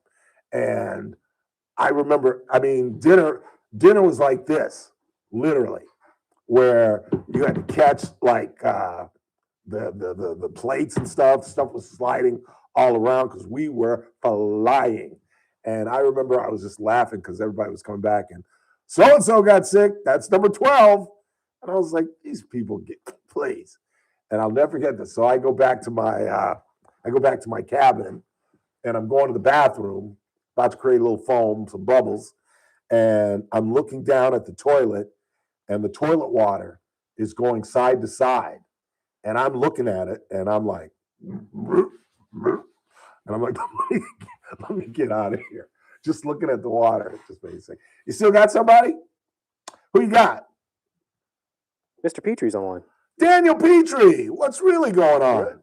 Is it Thursday? No, but it's been forever since I've been on the radio. I said that in your live spot yesterday. I said it's been 3 weeks since we've talked to Mr. Petrie. Time. I know. How you been? Well, I've been well, thank you. I heard you talking stories and started reminiscing, and it, of course, made me think of my pops. And then I wanted to know, what's the one thing you miss most about your dad? Ooh, that is a great question. Seeking advice. Yeah. Just being able to call him and say, hey, I got this option. I got to do this. What do you think? That's a good one. Yeah. I mentioned that at his eulogy. It's the only laugh I got where I said, I was talking about how fortunate I was that Roxanne and I, my then girlfriend and I, got to spend like 2 hours with my dad about a week before he died. We went to one of my oldest nephew's Little League games. And we got to spend the afternoon with my dad. And I told him I was thinking about going to graduate school. And I was telling the story that whenever my dad would get excited about something, he was kind of stone-faced. But the family could read him. His eyebrows would go up when he was like he liked something or he was going to give you. And his head, he had like a widow's peak and it would go backwards. That was the tail, huh? Yeah. But he wouldn't say anything. My dad was really quiet. And I said, what do you think, Pop? And he said, you really want to know what I think? I go, of course. And he goes, I think you need to lose about 20 pounds is what I think. And I'm like, damn. And Roxanne laughed. And then Roxanne left. And my dad pulled me aside. He said, hey, I didn't mean to embarrass you in front of your girlfriend. I just don't want to see you go through the health issues that I've experienced. And he ended up passing away like 3 weeks later. And that's what it is. Just having a solid soundboard that I could always go to and always trust. I didn't always take his advice because I've got a head like a mule. But it was just fun to have somebody that I could trust. I would probably say something similar. Just to I think our pops were similar in the fact that quiet presence, that everything will be okay when you're around them. Yeah. That's, I think, And it's not something you could measure. It was just kind of a feeling, and only Pop could provide that. I think that's probably what I miss most about mine. Yeah, I would love, because my dad was a workaholic, and if he wasn't working, he was laying in bed watching TV or reading a book. And I would love to just go into his bedroom and sit on the edge of the bed, and we would barely talk, but I would just sit there and just kind of be with him. Just be with him, and I miss that. I really do. Somebody asked me once, like, well, what do you do when you go visit Dad? I said, well, sometimes we just sit there. I mean, we don't say. I mean, she kind of looked at me like I could picture that. Neither one of you talking much. Yeah. And I said, well, yeah, we don't. I mean, sometimes we do, but other times, no. We're just kind of hanging out. Right. Yep. That's. I love that about him. I really do. That's weird. Yeah. That we kind of grew up the same. Isn't that funny? It is. Well, you know how like-minded people sometimes, I don't know, find themselves together in life, I suppose. I'm running late, sir. I got to get out of here, but we will talk with you tomorrow, right about this time. Wait, Thursday, not tomorrow. Oh, today's Tuesday. My bad. You had me worried there. I thought maybe I missed a day. I'm really getting absolutely. Yeah, I'm under the weather. Thursday. I'm a little goofy. I'm a little goofy today. All right. Well, hope you feel better. All right. Thank you, sir. We'll talk to you Thursday. Right. Bye, Ralph. Daniel Petrie with Messmaker and Petrie Wealth Advisors. His phone number, 395-9400, 395-9400. All about retirement. Oh, I forgot to tell him. I looked at my Raymond James, and I was very happy. 2025 was a good financial year for me.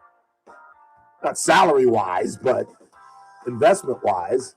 That's why you should call Mr. Petrie at 395-9400.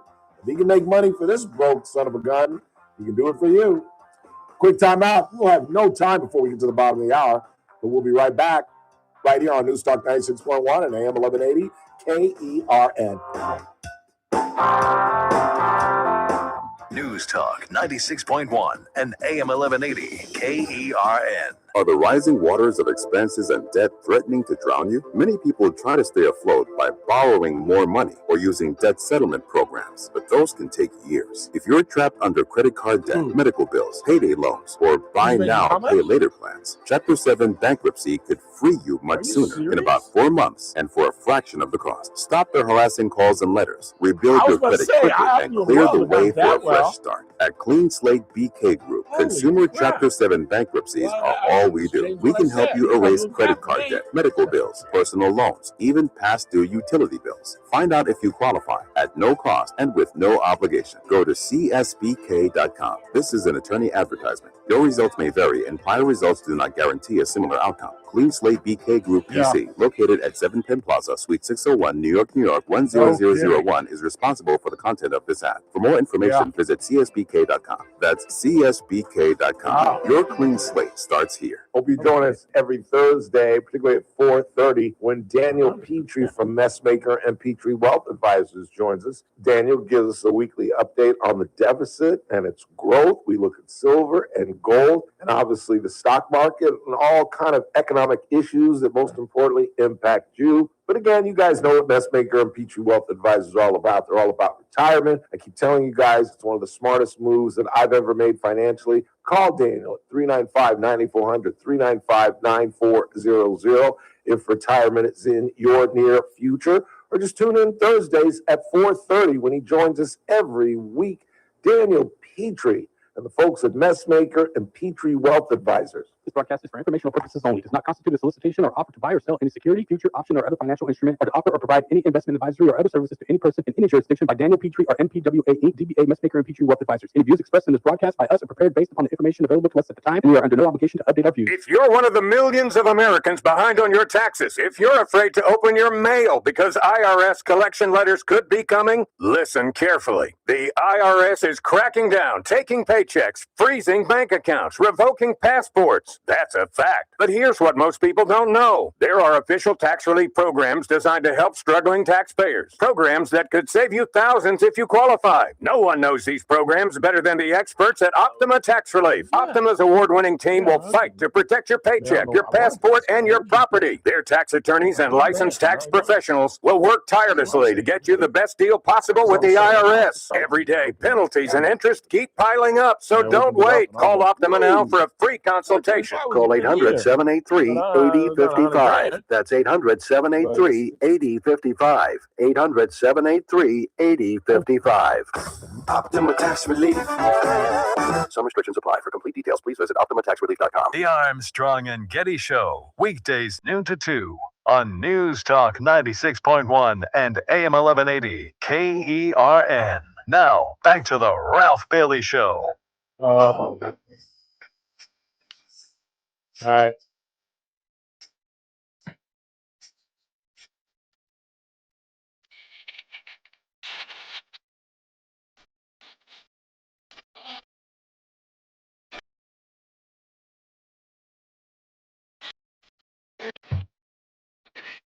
Have we nailed down the poker situation at Hard Rock? Yeah, we had a guy call in yesterday. I said, remember that there was no poker across the board unless it was video and or that ultimate Texas Hold'em game or whatever they have. So there's no card games. There's no poker. That's from what I was explained games. yesterday. Yeah, there's no cards. I was sorry. There's no poker. I don't know if there's anything else. There's blackjack. Yeah, blackjack. You gotta have blackjack. That's the most popular card game. Texas Hold'em, all that type of stuff. No, you will not find. That's crazy. Why would they do that? Quick time out. We'll come back, talk about Paramount and their hostile takeover of Warner Brothers.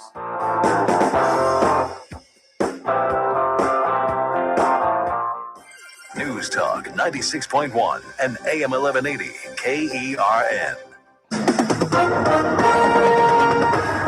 With SON News, I'm Keith Peters in Washington. Opponents of Missouri's new congressional map have submitted thousands of petition signatures calling for a statewide vote on the plan backed by President Trump. Organizers of the petition drive said they turned in more than 300,000 signatures Tuesday to the Secretary of State's office.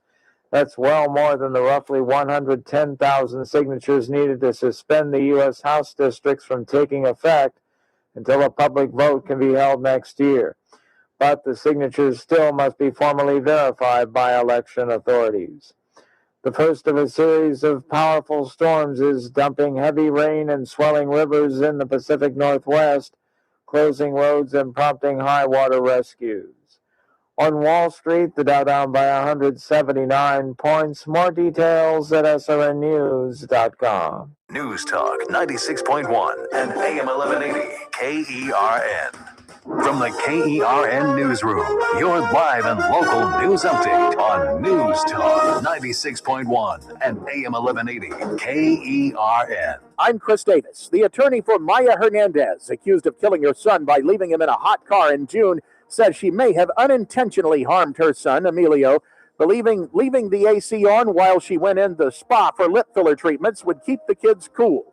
That was in the opening statements for the defense, reports KGET. Parole denied for 73-year-old Arturo Huerta, so he won't be getting out of prison. Huerta is doing 16 years to life for killing his landlady with a hammer and a knife, making for a bloody scene April 17th, 2011. The city council in Arvin may vote to dissolve the city planning commission today. One reason is that there is not enough development going on in the city to justify having it.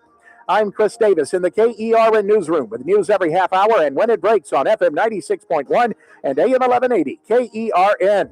Hi, I'm Rick Sorcy, certified kitchen and bath designer and owner of Stockdale Kitchen and Bath. When it comes to remodeling your kitchen or bathroom, you deserve a process that's personal, precise, and as stress-free as possible. That's why I personally design every project with you using state-of-the-art three-dimensional software so you can see exactly what your new space will look like even before construction begins. No guesswork, no surprises, just a clear vision brought to life.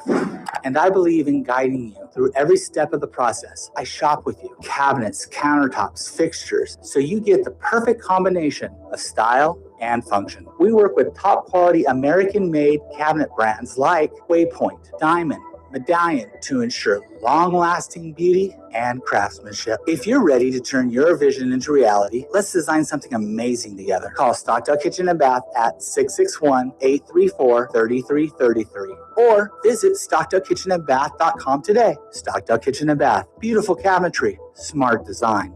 It's that man again, Ralph Bailey for Agape Air. You know, when the air just isn't right, call the team that gets it done right. That's Agape Air, keeping homes comfortable for 18 years, locally owned and always professional. And who knows better than I? They serve my complex. From smart thermostat help to service requests, repairs, replacements, and preventative maintenance, Agape Air is prompt, knowledgeable, and delivers quality you can trust. Don't sweat it. Call Agape Air at 661-399-6600 today. Agape Air, comfort you can feel, service you can trust.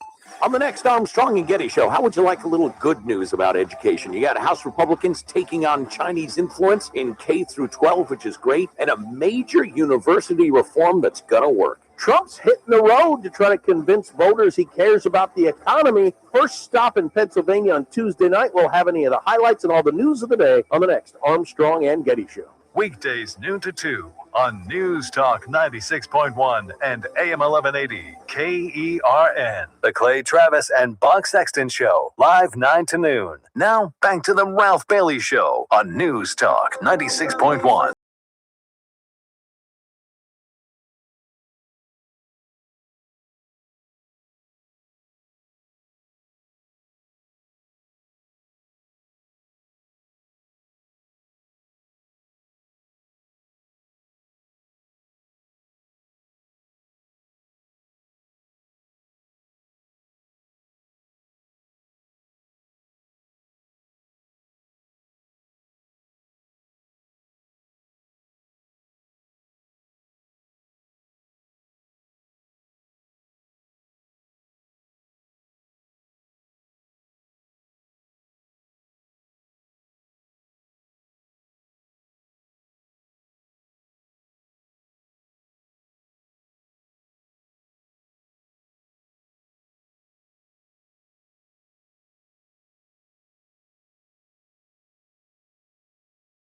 The bizarre murder case out of Dedham, murder trial, where, and I'll just read from it, prosecutors have accumulated evidence, including hand tools and surveillance video in the ongoing trial of Brian Walsh, the Massachusetts man accused of killing and dismembering his wife.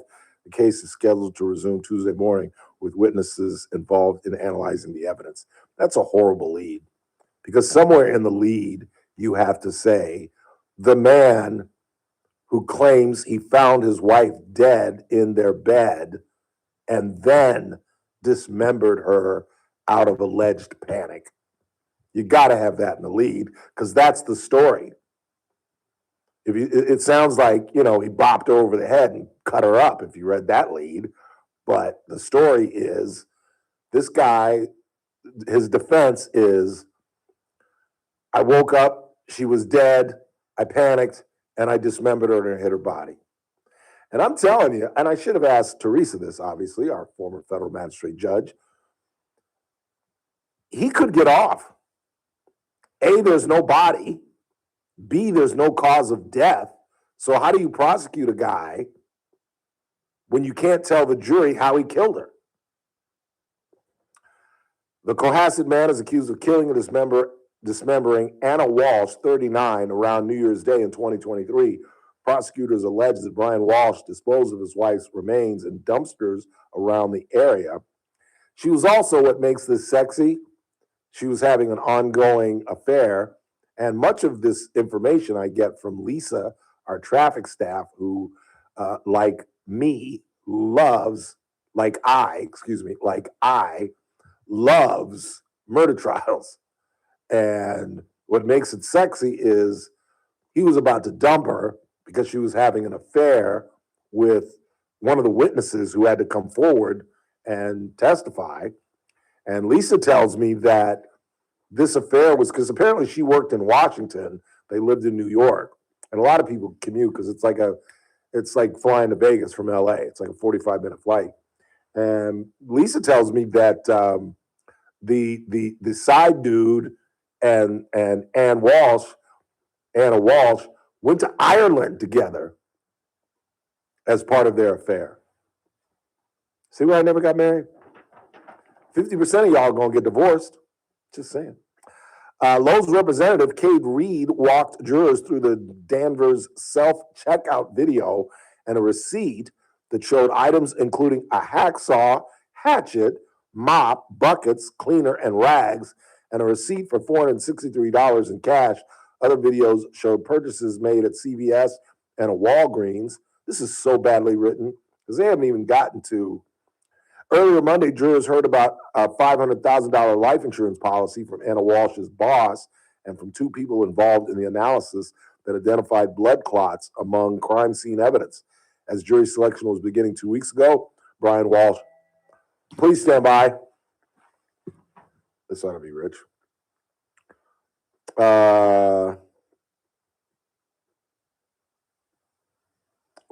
You're doing great. Now, I hope others feel great. Okay. I don't know. It's from Mark Sandoval. I don't know what that's about. As jury selection was beginning 2 weeks ago, Brian Walsh abruptly changed his plea to guilty on charges of misleading police and moving his wife's body. The change of plea is also an admission that Brian Walsh knows his wife is dead, which means that his defense team cannot argue there is no proof of her death. Anna Walsh was last seen alive on New Year's Eve in 2022. What began as a missing person search in Cohasset and Washington, D.C., quickly escalated. Within days, Brian Walsh was arrested, accused of misleading investigators. Prosecutors said he killed his wife, believing she was having an affair, then dismembered and disposed of her body, which is never found. In the weeks after Anna Walsh disappeared, investigators searched a trash facility and found a hacksaw and a knife with blood and bone fragments. Other evidence includes cleaning products Brian Walsh allegedly purchased and internet searches such as 10 ways to dispose of a dead body if you really need to. Are these people stupid? Do they not know that they can track everything that you Google or you search on the internet? How ignorant can you be? But I'm telling you, my guess, mistrial. Mistrial. How can you say I killed somebody when you can't tell me how I killed her? I'm just saying. And I think that was a smart play on the defense's part to plead guilty to obviously lying to the cops. And it's such an absurd defense. Like, who dismembers their loved one when found dead? I remember Miss Murchison, one of my mom's friends, they went to Hawaii, and she went to get the newspaper for her husband, who's a friend of my dad's. Should I just answer this? DirecTV is calling me every single day. Again? Should I answer it? Why not? Hello? Hello? Hi, can I please speak with Ralph Bailey? This is Ralph Bailey. Hi, sir. This is Alex Sandoval on behalf of DirecTV and our record line. How can I help you? Taking my call. Well, the reason of our call is because DirecTV wants to thank you for being an amazing loyal customer since 2016. We really appreciate your preference.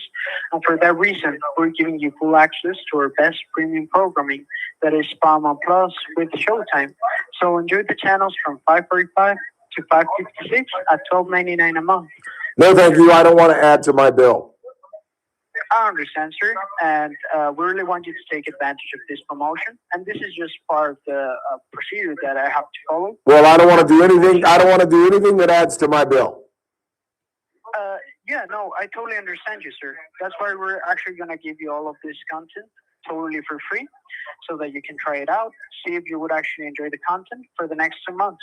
For how long? In this case, for the next 2 months. What happens after the 2 months are over? Am I obligated to keep it? It's totally up to you, sir. You don't have to continue with the programming, and don't worry, we'll actually send you a message so that you can decide whether you want to continue with the programming or not. And if I don't contact you, you're going to start billing me? Well, in this case, if you decide to cancel, there won't be any cancellation fees, no penalties, no strings attached. But if I don't call you, you're going to start billing me. Well, that's why we'll actually send you a message so that you can decide through the message. Okay, so when will it expire? So it would expire until February the 9th. February the 9th. I'll be calling you on the 10th. All right. Thank you very much. Just before I let you go, sir, please keep in mind that this offer does not affect any credits that you're currently receiving. And Very good. to any Okay. All right. Okay. Just let me finish reading the terms and conditions, sir. So I'm working right now. I have a job, and I'm working right now. So I need to get going. What's that, boss? My boss is calling me, sir. My boss is calling me. I understand, but my boss, do you understand my boss is calling me? Do you have a boss?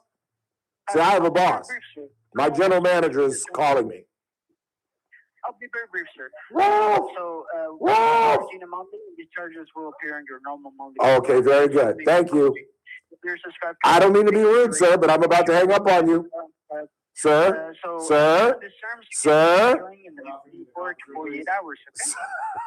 All right, thank you. Mr. Bailey, that's enough personal calls during the work time. Do you hear that? That's my boss. I'm going to have to go now. Thank you. Thank you, JR. Appreciate that. I'm glad me and him had the same thought process. I know, both of you did it. That's hilarious. That is hilarious. They just want to nickel and dime you to death.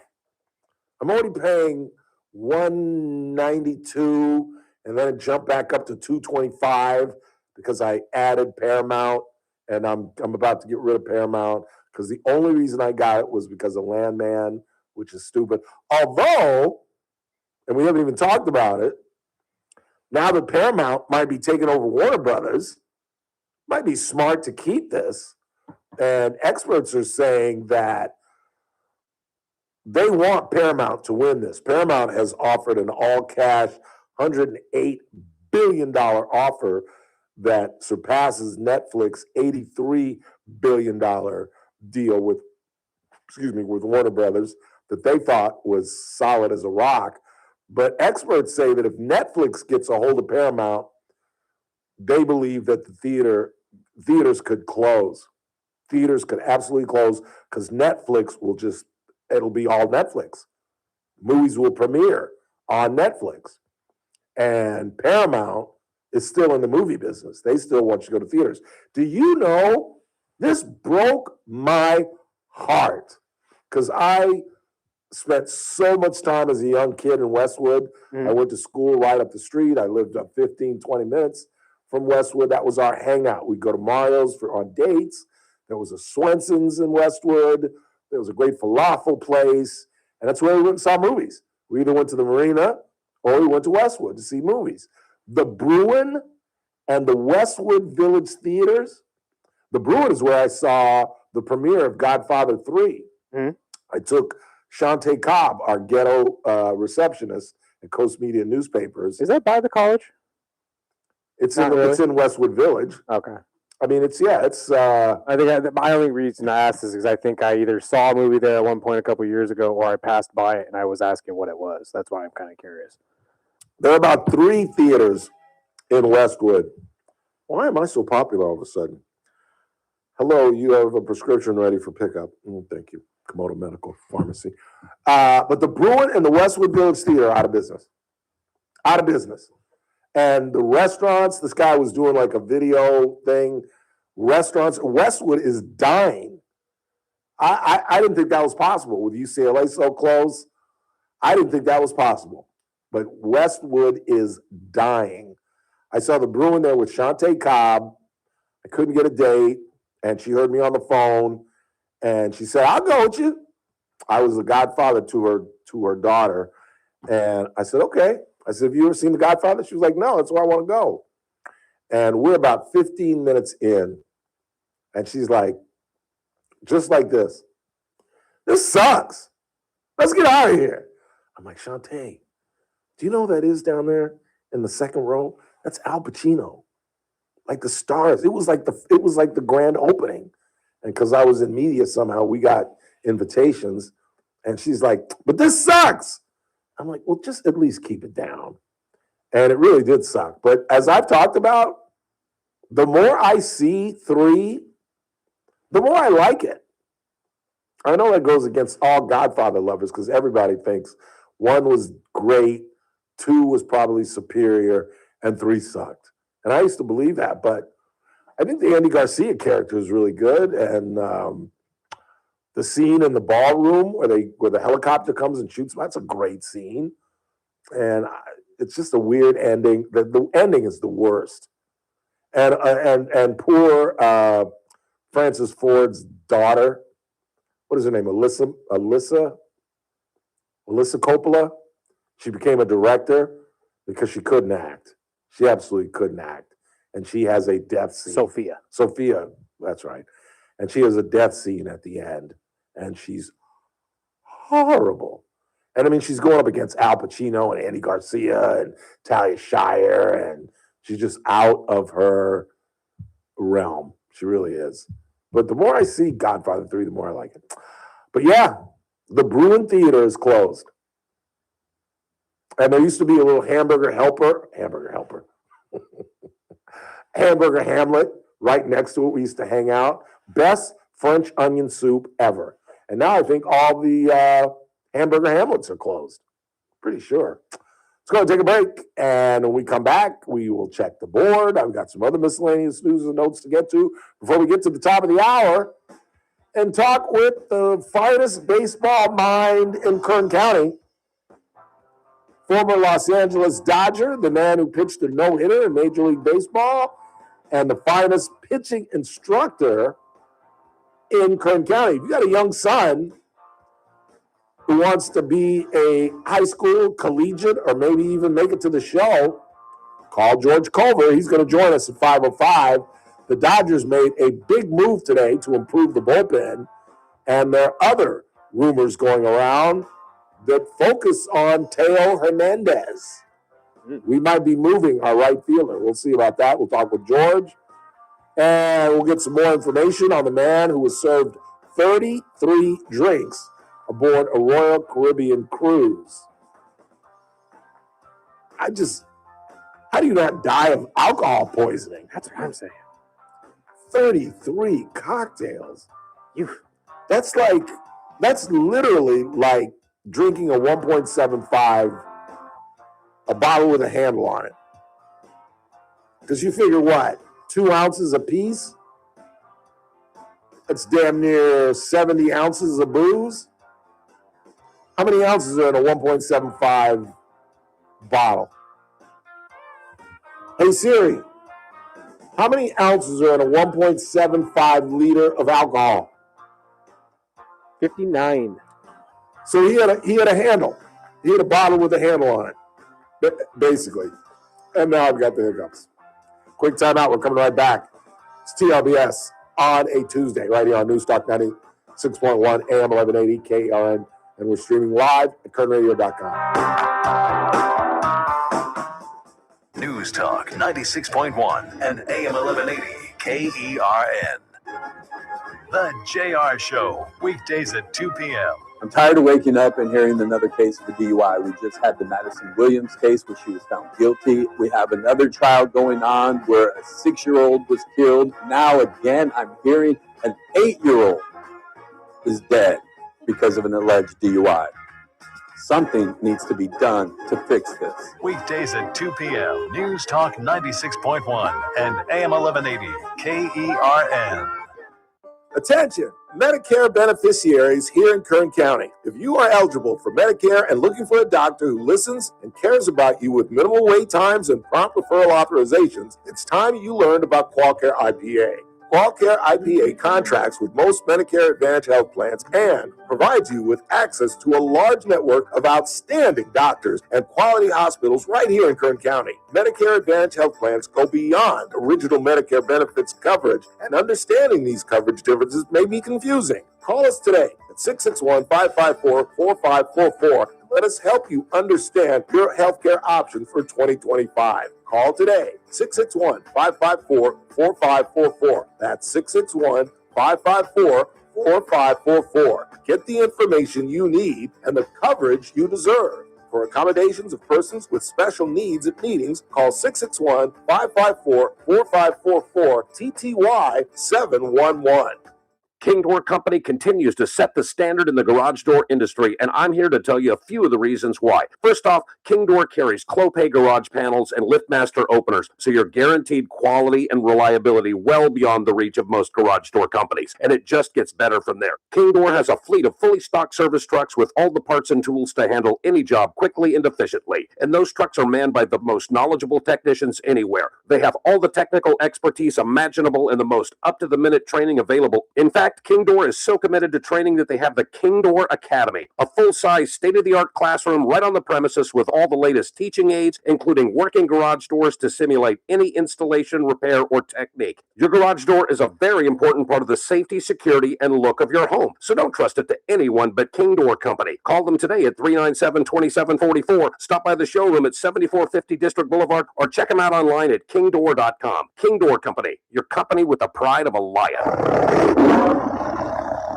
Texting privacy policy and terms and conditions posted at radiodirect.com/privacy. Texting enrolls for recurring automated text marketing messages. Message and data rates may apply. Reply stop to opt out. Text help for help. Consult a doctor prior to use. Wow, you look amazing. What have you been doing? You've heard of Ozempic, Wegovy, and the other GLP-1 medications that are all over the news, right? Well, I found this great company called Zelfie, and if you qualify, you can get medications like Ozempic and Wegovy and other GLP-1s at 80 to 90% savings without insurance, all 100% online. Wait, I can get GLP-1 medications for 80 to 90% less and do it all online? No long wait at the doctor's office or pharmacy? Yes, Zelfie can provide semaglutide and tirzepatide, the active ingredients in Ozempic and other expensive GLP-1s, for 80 to 90% less and shipped direct to your door. Amazing. How do I get started? Just send them a text. Text SLIM to 797979 to get started today with Zelfie. Get the same active ingredients in Wegovy or Ozempic for 80 to 90% less, 100% online. Don't wait. Text SLIM to 797979 right now for your exclusive offer. Text SLIM to 797979. That's SLIM to 797979. These statements and products have not been evaluated or approved by the FDA for weight loss. You're listening to The Ralph Bailey Show. Catch me weekday morning 6 to 9 a.m. on First Look with Scott Cox, News Talk 96.1 at AM 1180 KERN.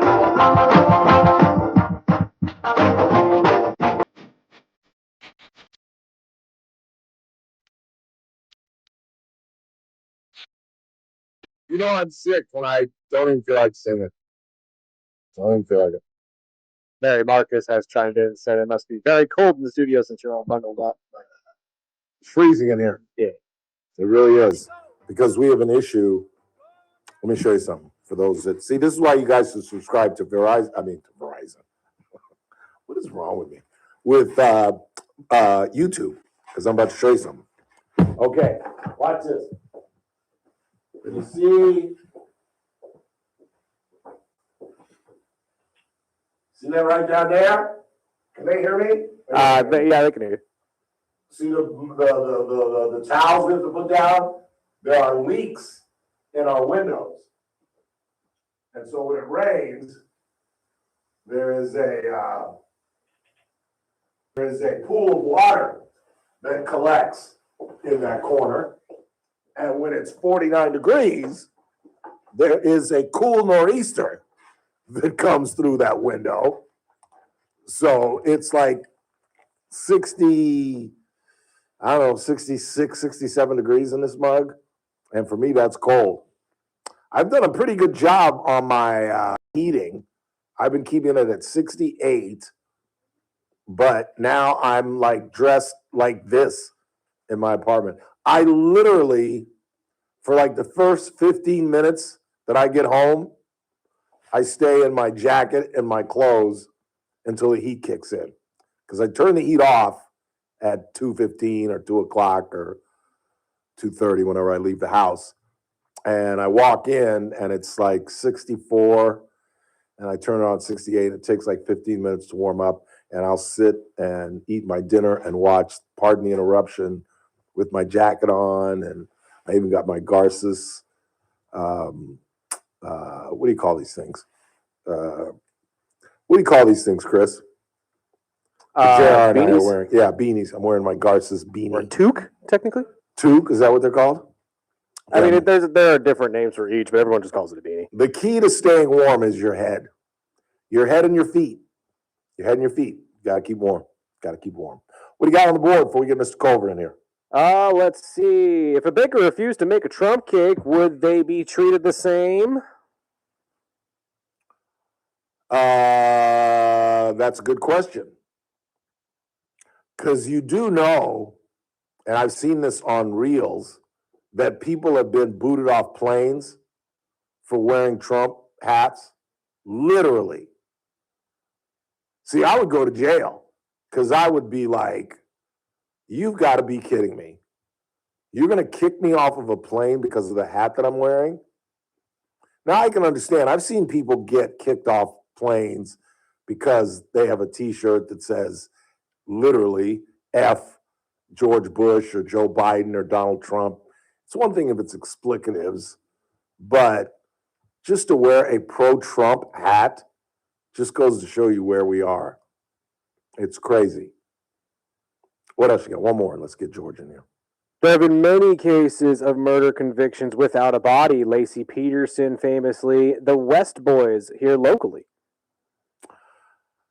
Yeah, but they have no. We knew how Lacey Peterson died. She was thrown in the ocean, and he was spotted near the ocean. But all we know about Brian Walsh is that he dismembered his wife. There's no cause of death. How do you convict a guy when you can't say how he killed her? You know, the prosecution in the Scott Peterson case said that he rented a boat and tied her down and threw her in the ocean. I didn't say simply because there's no body. I said there's no cause of death.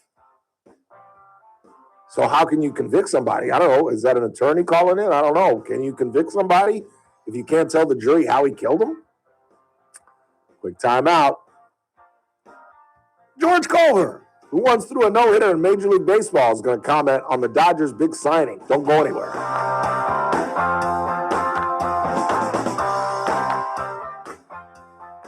This is AM 1180 KERN Green Acres. This is 96.1 FM Bakersfield. Online at KERNradio.com. News this hour from Town Hall. I'm Keith Peters in Washington. Defense Secretary Pete Hegseth says he's still waiting whether to release the full video of an attack on an alleged drug boat that killed 2 survivors. Senate Minority Leader Chuck Schumer says it's on the nation's top leaders to decide on releasing the tape, not lawmakers. Trump, Hegseth, Rubio must do the right thing, and they all must release the tapes and tell the American people the truth the people deserve to hear. While Senate Majority Leader John Thune says Congress's Armed Services Committees will make their own call regarding video of the controversial boat strike. I'm going to leave it up to them to decide who has access to it. But as I said before, I think any member of Congress, and certainly people are going to come up with different interpretations because we live in a political environment. And but I suspect that anybody who has seen it knows pretty clearly what the facts are.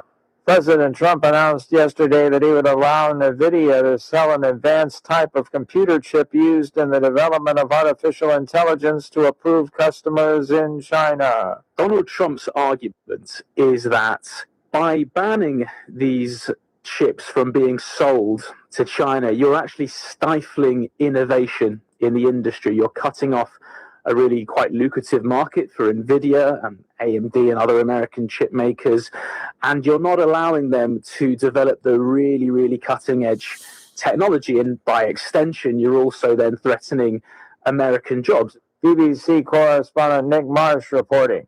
The first in a series of powerful storms is dumping heavy rain and swelling rivers in the Pacific Northwest, closing roads and prompting high water rescues.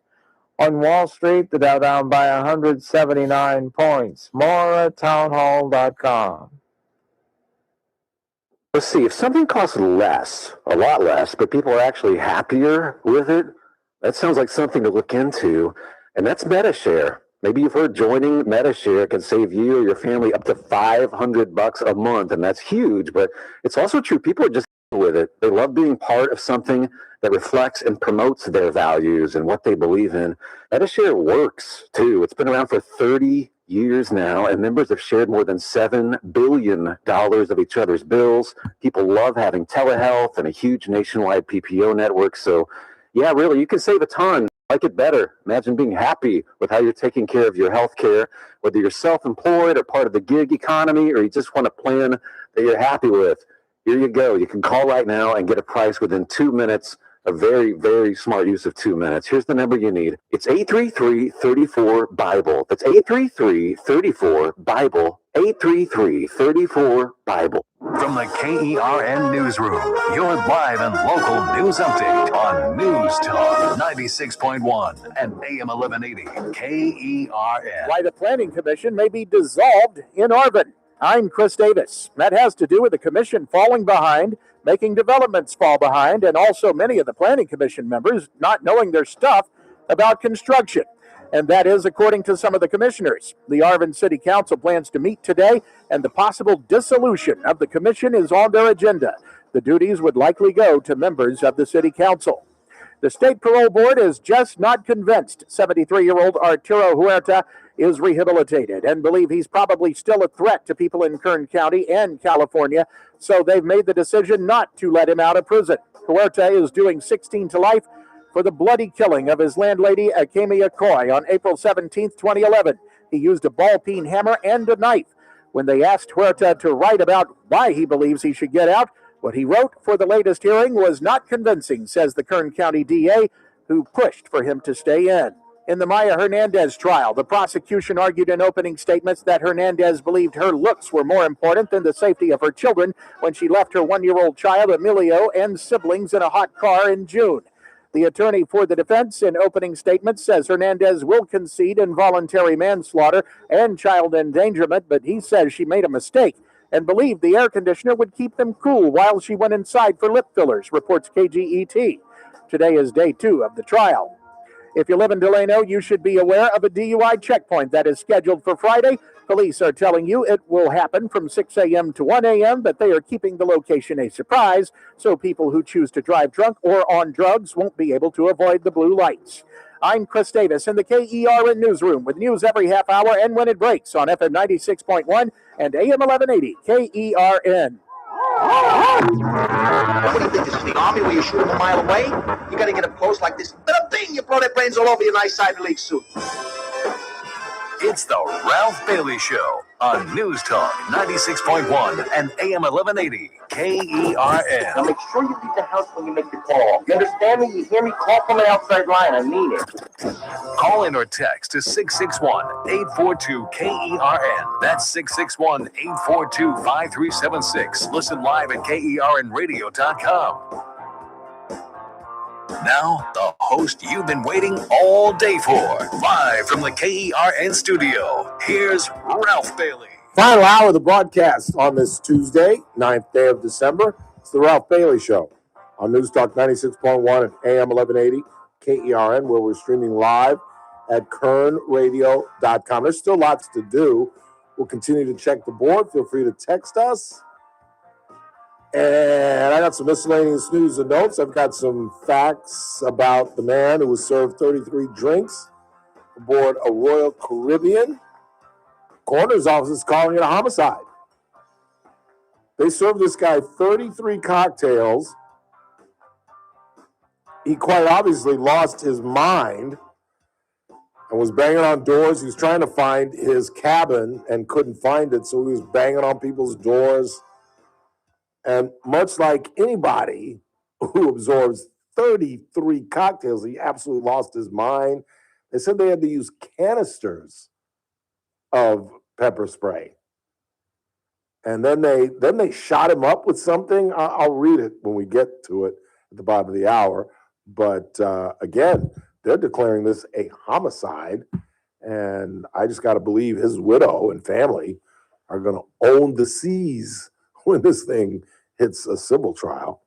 But in the meantime, the Dodgers have made a dramatic move, signing New York Met free agent Edwin Diaz to a 3-year, $69 million deal to shore up the biggest issue we had in 2025, the bullpen, after we spent $72 million on Tanner Scott, who blew 11 saves.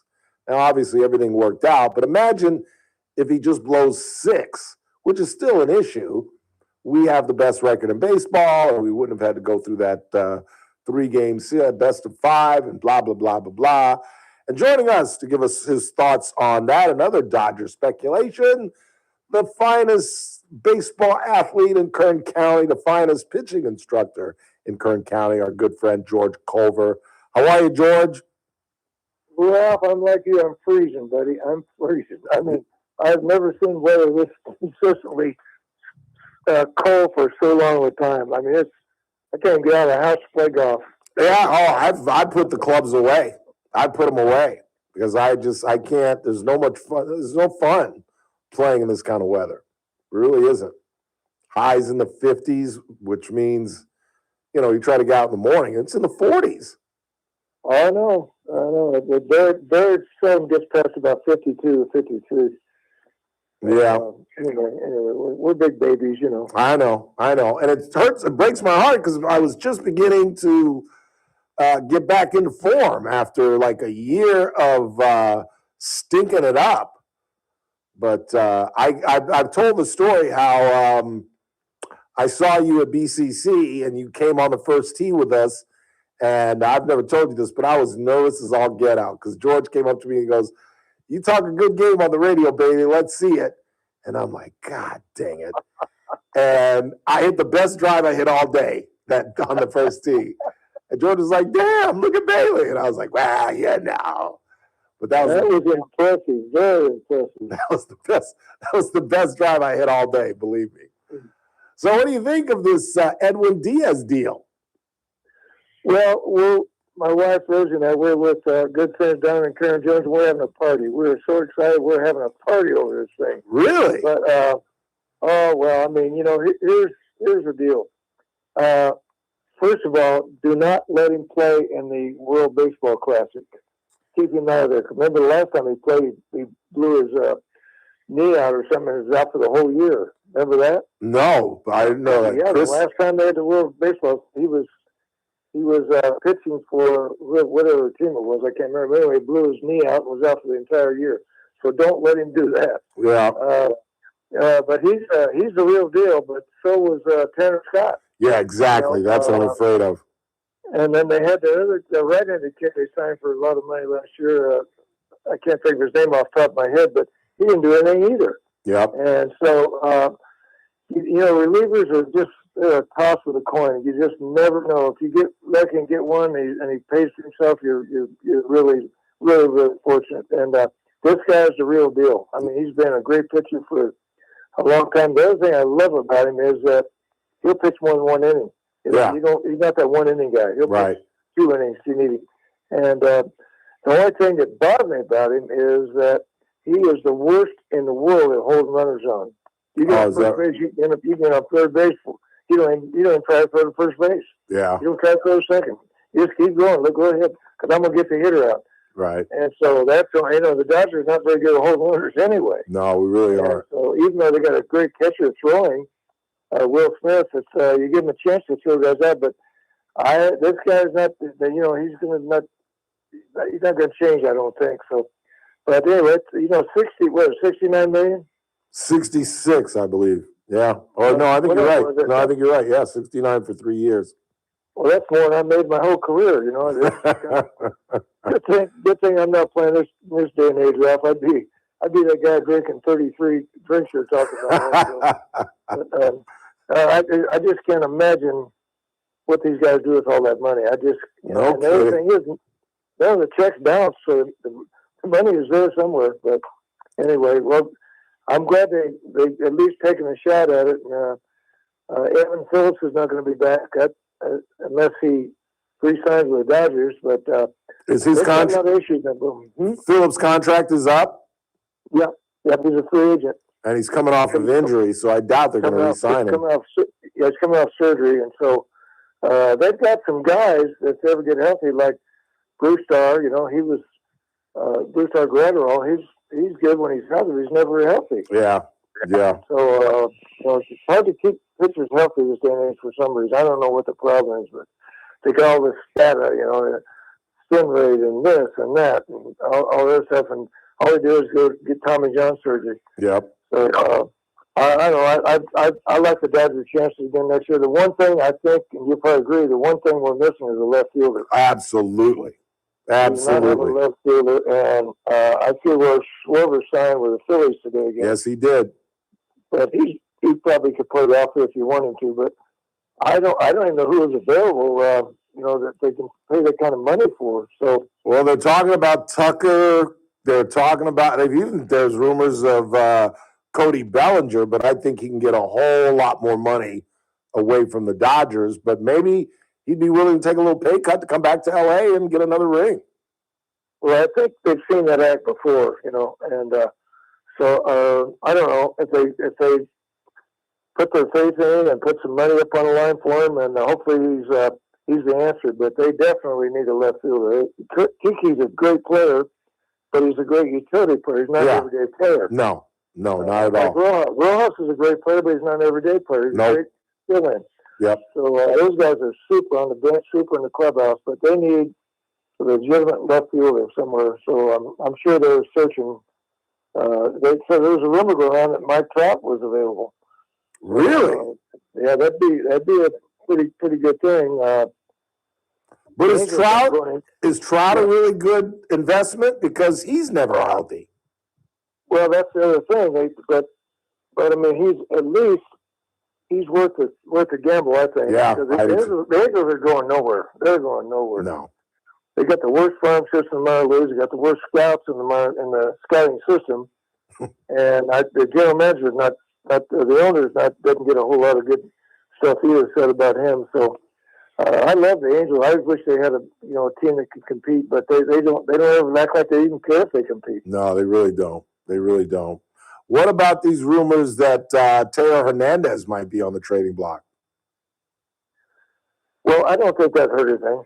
I mean, he's not the answer to anything. Really, I mean, he's a good guy. I mean, he does a lot of good things, but he's so inconsistent with what he does. He'll be hot for a couple of days, and then he'll go cold for a week. Yeah. And so he strikes out a lot. Yes, he does.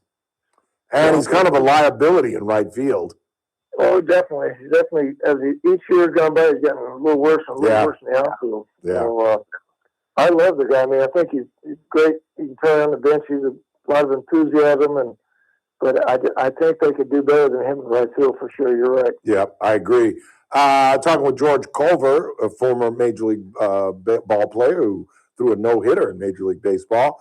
What do you think of Andy Paez? I heard, and I found this hard to believe, after hitting like 27, 28 home runs and the catch that he made, although I think he hit like 90 in the playoffs, that he might be on the trading block. Well, I'm pretty sure his value went way down after his performance in the playoffs. Yeah.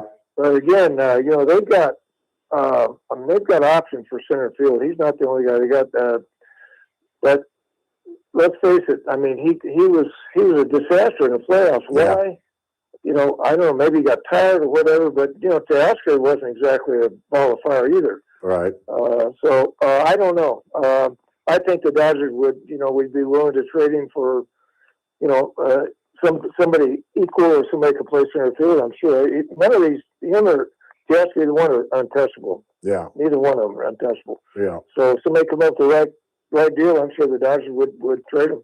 Yeah. We had the Dodger historian on earlier this week or late last week, I can't remember.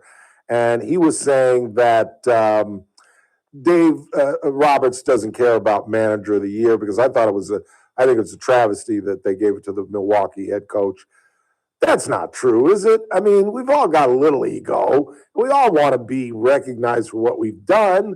And this guy's won 10 division titles, 3 World Championships. And yes, I know that the postseason doesn't count, but the moves that he made in the playoffs, and and I've echoed some of your criticisms. I've been a big critic of him, but I've never seen anybody manage better. I mean, that move to put Paez in, the move to go to Miggy, bringing in Yoshi, keeping Brad Snell in earlier in the playoffs. I've told my audience I'm not going to speak badly about the guy. What do you think? Well, I mean, they say, well, he can't be managed here because he's got the highest payroll. Well, so what? There's some other guys got high payrolls that they don't win. That's right. So I mean, I can't believe they don't never mention his name as manager. No, Not even close. And, that's not easy to manage a team full of superstars like they've got. And, Exactly. I thought he made during the season. I don't know. Sometimes when if I played baseball, and I have a tendency to criticize some of the moves any of them make, but he's come out on top, like you said, every year. Yep. They somehow end up winning, and you never see him act flustered or complaining about anything. He's always right there. I've been to the games, batting practice and stuff where he comes on the field. He's always got a smile on his face, patting everybody on the back, and he's just a terrific guy. And I love him to death. I don't understand. I guess because they make so much money, ball club spend so much money, that he's not in line for manager of the year, which is a joke, really. It really is. Thank you. That's exactly what I said. So what of again, talking about George Culver, what are our chances of three-peating? I like our chances, George. I really do. I think there's a 500-pound gorilla off these guys' backs. They have nothing to prove, and I think they're going to play fast and loose, and I think I like our chances. I really do. Well, San Diego's out of the picture now. They lost one of their best pitchers today. Dylan Cease signed with Toronto. That's and right. So, they're losing. They're losing guys. They're not the same team. And then the Giants, they're just so-so. Arizona's so-so. Colorado's got nothing. This is Colorado. Yeah. So the Dodgers, they should have no problem winning their division. Right. The fair is going to be tough as always, and so we'll see. What happens during the season, but it all boils down to what happens in the playoffs anyway. Exactly. They just last year they didn't have one of the best records, and they still end up winning the World Series. So it's a lot of luck involved. I mean, that seventh game of the World Series was a perfect example of every break going their way. Crazy. And Toronto had every chance in the world to win the game and just let it get away. They have nobody to blame themselves. And so it was just an incredible seventh game and an incredible season, really, because, the Dodgers struggled for a long time. They really did. They were struggling. And so luckily nobody put any heat on from their own division. I think San Diego got within about 3 or 4 games at one point, but and then they fell off. So, yeah. But anyway, so I think the division's theirs to take now. Now, who they have to compete against some of those other divisions, we'll find out. Yeah, absolutely, absolutely. Are you still instructing pitching wise? Yeah, I still do it. We've been slacking off a little bit here because of the weather. It's too cold for these kids to throw. But yeah, I've been doing that, and I've been trying to promote my book, and so it's been a good winter, and I'll be glad when we get back to spring. So I go to spring training and enjoy some warmer weather. Yeah, you're headed to Arizona come February? Yeah, we'll go down, I think, around the first week of March and say hello to a lot of the guys I still know that work there, and Charlie Huff's still there, and Steve Yeager's around, and so guys like that. And so it's always fun to hook up with those guys, and it's just fun to go to spring training and bring back a lot of memories for me. I bet. What years were you with the Dodgers? 1973. Wow. I got picked up in 1973 off of I was with Philly. Got paid. No, I was anyway. I was with the Astros, and I got traded to the Dodgers in spring training, and so that was the first year that Say, Lopes, Garvey, and Russell all together for the first time. Really? Yeah, that was the first year, and so we won 97 games and didn't get in the playoffs because Cincinnati rolled off a bunch of wins right there late in the season. But that was a great team, probably the best pitching staff, one of the best pitching staffs ever. I mean, Claude Osteen had Tommy John, Andy Messersmith, Don Sutton. I mean, it's an incredible starting staff, and the bullpen was pretty good too. Yeah, with Jim Brewer, and Terry Huff. I mean, it was just what a great team. Yeah, was Mike Marshall on the team at that point? No, he'd been traded already. He was with the Astros when I first got traded over there, and then they traded him to Montreal. I loved Mike Marshall, and I still remember his record where Walter Alston brought him out 13 straight games. I think it's still a record. Well, I wouldn't doubt it. He was actually my roommate when I got traded to the Astros. The first year I got traded to the Astros, and he was a shortstop in Bakersfield. Really? He started out as a shortstop in Bakersfield because I played against him. I pitched against him. Bakersfield College. We played the Bakersfield Bears when they came to town. Broke spring training. We played 2 exhibition games against him, and he was a shortstop. Wow! And I pitched one of the games against him, and next thing I know, he's pitching. And I tell you what, Ralph, he is a squirrel. I think he's passed away. I hate to say about somebody, but he's a squirrel. That guy had more crazy ideas about. He was a majored in kinesiology. Yeah, and he wrote books on it, and he had pitching schools where he had these guys doing all the craziest stuff you've ever seen. Yep.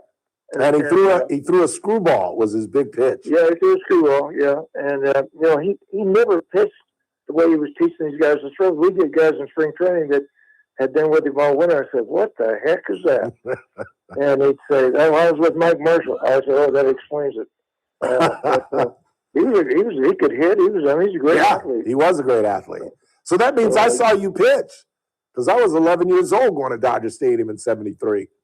Yeah, you were one of the guys that, when in those days, if you remember that, they brought you in a Datsun. That's right. You're right. And so, of course, the fans don't know what it is until you open the door, and then they'd open the door and they'd go, "Oh no!" You're probably one of those guys. "Oh no, not Culver." No, that's not true. That's not. True. That was a great experience playing for Walter Olson and Willie Davis. Steve Garvey. It was a great bunch of guys. Yep. Jimmy Wynn. I remember those years where we would. Yeah, Jimmy. I played with Jimmy in Houston. He wasn't with the Dodgers when I was there. He came later, but he's my good buddy with the Astros. What a good guy he was. Yeah, I was tormented as a kid growing up in LA in the 70s because first it was the A's, then it was the damn Reds, then it was the damn Yankees. And I was like, it's like we're in Brooklyn. We're never going to get over the top. And then my freshman year, Rick Monday hits that home run in Montreal, and it was just a magical season. That was Fernando's. Off of Mike Marshall. Yeah. Was that it really? Oh, no, I take it back. It was off of Steve Rogers, I thought. Yeah, Rogers, that's what I'm saying. Yeah, they brought in the starter, Montreal did. Yep. I remember it well. Well, always great to talk to you, George. I appreciate you taking the time. And let's get, when it warms up, let's get out and play some golf. Okay, you get paid on the 1st and 15th? Yes, sir. So you can turn me upside down by my ankles. Take my money. Hey, Merry Christmas. I don't see you or talk to you before, buddy. Absolutely. You too. Happy holidays. Thank you, Ralph. All right, take care. Thank you, George. George Culver. Love me some George Culver. Which we come back. I got to tell my 2 George Culver stories. Goes with the territory. Although I'll probably do it after the break because we're not going to have any time when we come back. It's TRBS. Don't go anywhere.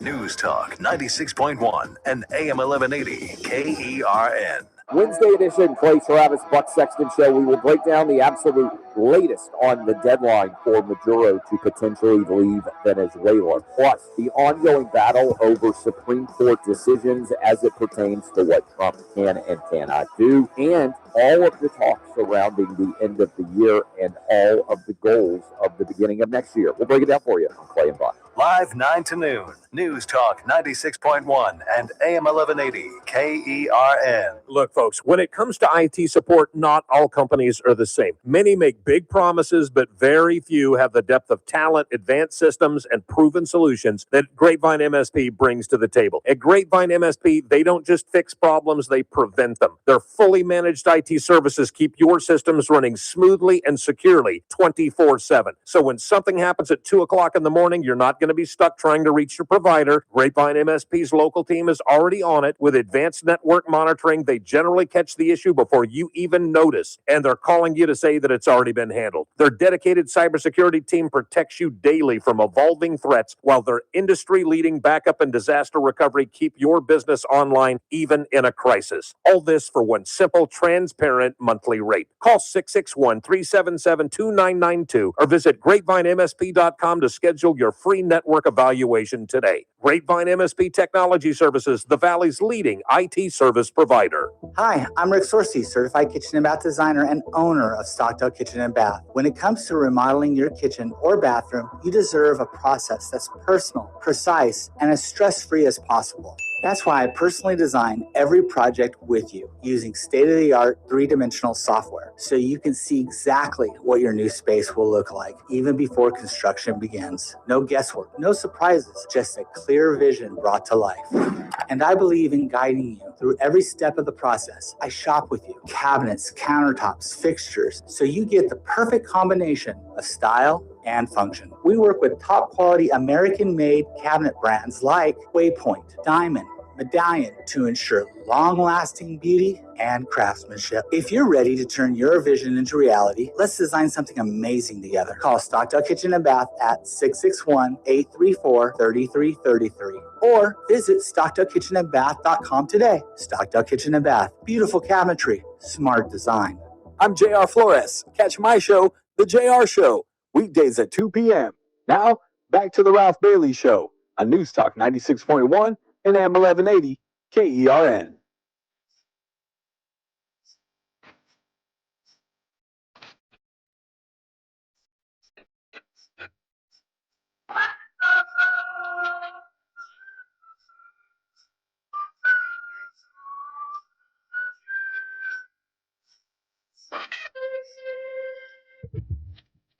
I'm a huge Peanuts guy. We head into the last half hour of the broadcast. It's TRBS. Don't go anywhere.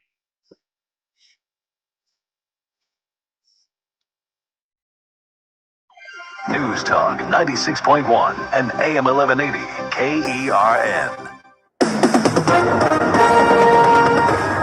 With us for the news, I'm Keith Peters in Washington. Democrat Eileen Higgins has won the Miami mayor's race over a Republican endorsed by President Trump. Higgins on Tuesday became the first Democrat in nearly 30 years to be elected Miami mayor. Higgins will be the first woman to lead the city of Miami. She beat Trump-backed candidate Emilio Gonzalez, a former city manager. The first in a series of powerful storms is dumping heavy rain and swelling rivers in the Pacific Northwest, closing roads and prompting high water rescues. Residents in parts of Oregon and Washington are grappling with power outages, flooding, and school closures. On Wall Street, the Dow down by 179 points, the NASDAQ rose 30. More details at slnnews.com. News Talk 96.1 and AM 1180 KERN. From the KERN Newsroom, your live and local news update on News Talk 96.1 and AM 1180 KERN. I'm Chris Davis. 2 Kern County School Board members may be recalled for their vote in August that would allow boys to play in girls' sports. The notice to recall David Manriquez and Stephen Rodriguez was submitted at last night's meeting. The board ultimately voted the other way. A convicted killer stays in prison for now. 73-year-old Arturo Huerta has served 15 years of a possible 16-to-life sentence for murdering his landlady with a hammer and a knife in 2011. He says he's a changed man, but parole board members weren't buying it in his latest hearing. A DUI checkpoint is scheduled for Friday all day and most of the night in Delano, says the police department. They are keeping the location under their police hats. I'm Chris Davis in the KERN newsroom with news every half hour and when it breaks on FM 96.1 and AM 1180 KERN. Are the rising waters of expenses and debt threatening to drown you? Many people try to stay afloat by borrowing more money or using debt settlement programs, but those can take years. If you're trapped under credit card debt, medical bills, payday loans, or buy now, pay later plans, Chapter 7 bankruptcy could free you much sooner, in about 4 months and for a fraction of the cost. Stop the harassing calls and letters, rebuild your credit quickly, and clear the way for a fresh start. At Clean Slate BK Group, consumer Chapter 7 bankruptcies are all we do. We can help you erase credit card debt, medical bills, personal loans, even past due utility bills. Find out if you qualify at no cost and with no obligation. Go to csbk.com. This is an attorney advertisement. Your results may vary, and prior results do not guarantee a similar outcome. Clean Slate BK Group PC, located at 7 Penn Plaza, Suite 601, New York, 10001, is responsible for the content of this ad. For more information, visit csbk.com. That's csbk.com. Your clean slate starts here. Do you owe $10,000 or more in credit card debt or personal loans? With credit card debt at all-time highs, Debt Relief Advocates is urgently notifying consumers of debt relief now being made available, designed to aid consumers with out-of-control credit card debt. Those who qualify and enroll for this relief program may only have to pay back a fraction of what they owe. This is not bankruptcy or a debt consolidation loan. This is a relief program that credit card companies would rather you not know about, as it could end your debt nightmare and save you lots of money. Consumers owing at least $10,000 in credit card debt or personal loans can now take advantage of this debt relief as the cost of living skyrockets. Debt Relief Advocates has established a relief hotline for you to call to learn what debt reduction you may qualify for. So don't wait. For this free information, call 800-422-8552, 800-422-8552. That's 800-422-8552. Not available in all states, must qualify for enrollment. Results may vary. The Charlie Kirk Show, weekdays at 6 p.m. on News Talk 96.1 and AM 1180 KERN. Now, back to the Ralph Bailey Show.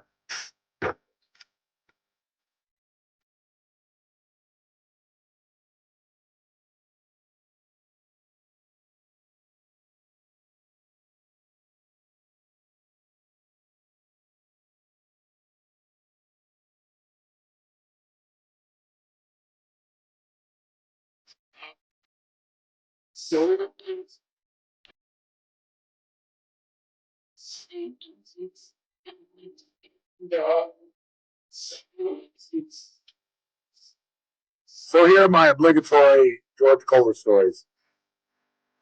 I'm playing in the old Mercedes Championship, which was a great tournament out here where you could qualify to either go to Hawaii if you qualified.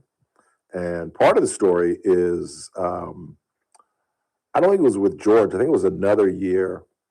But I remember Roxanne dropped me off, and I said, wouldn't it be crazy if I just played out of my mind and qualified? And I was going to 10 at Rio Bravo. It was at Rio Bravo Country Club, which they have redone for my fellow golfers. I saw some video last night. They've extended the first hole. They put a trap on the left side of the first hole, which makes it really tough because there's a trap on the right and there's a trap in the back. And they've added a sand trap to the left. And they even extended hole number 11, which is the longest par 5 I've ever played. It was playing like 6 bills, 600 yards. I used to hit when I could play. I couldn't do this now, but when I could play and hit a 240, 250 yard drive, I would hit driver, 5-wood, 5-wood, and get home in 3. I really would. It was great. And I loved that hole. Everybody was, oh, I hate this hole. I loved it. Because I back when I was younger, I could crush my 5-wood. I could hit my 5-wood longer than I could hit my 3-wood. I don't know why, but I would hit that thing like 210, 220. And I would hit driver, 5-wood, 5-wood, and would make par or bogey. And bogey on that hole is a great score. And so I'm playing. This is not the George story. This is the year that I played really well. And I had 4 holes to play, and I was clearly going to qualify. I think it was like 6 over with 4 to play. And I went to 10, and 10 is you've got houses on the right, you've got the driving range on the left, so that's OB, and there's water. It's a short hole, but it's a hard It's not an easy fairway to hit. It slants to the left. And like I said, you got houses on the right. You got an OB on both sides. So you got to hit it right down the middle. And I just remember somebody was telling me, dude, you're like 6 over and you're like a 14 handicap. You might qualify if you could just, play the next 4 holes 2 over, and you put up a 80, you would definitely be going to Hawaii. Why did they tell me that? I go to the 10th tee and I'm feeling nervous, but I didn't realize it until I got on the tee that my hands were shaking. And I was like, I'm going to snap this onto the damn driving range. I'm going to put this in somebody's backyard. And I absolutely crushed it right down the middle. And I was like, dude, I'm going to take Roxana to Hawaii. This is going to be great. And I had a wedge home. And I hit it fat and put it in the water. There's a lake that guards the 10th green. And it was a green light special. And I literally was thinking, I'm going to screw around and make birdie here. I got about 110 yards. This is a green light special. And I chunked it and put it in the water and made 6. No panic. I'm still, 8 over? No panic. Going to my favorite hole. I rolled my drive like 110 yards. Ended up making 7. So I've gone double. Now the next hole is a downhill with water guarding it to the right. You can't hit driver because you'll put it in the water. But I was so mad, I hit driver and drove it in the water. The next hole is a 212-yard par 3. And I normally would hit 5 wood, but I was hitting my 5 wood so good that day that I think I tried to hit a 3 iron, which was a joke. Ended up making 5. So in the last 3 holes, I went double, and completely lost any chance of going to Hawaii. Just totally choked. And I thought after I crushed the driver on 10, I was home free. You know what I'm saying?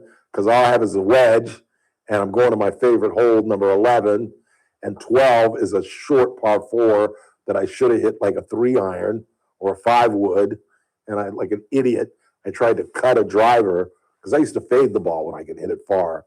And I thought I aimed right at the water, and it never faded. And it went right in the water. And all right, so now to my George Culver story. So I'm playing that same tournament, and I'm running late. And I'm in George's group. I never met George. And they're already out in the fairway.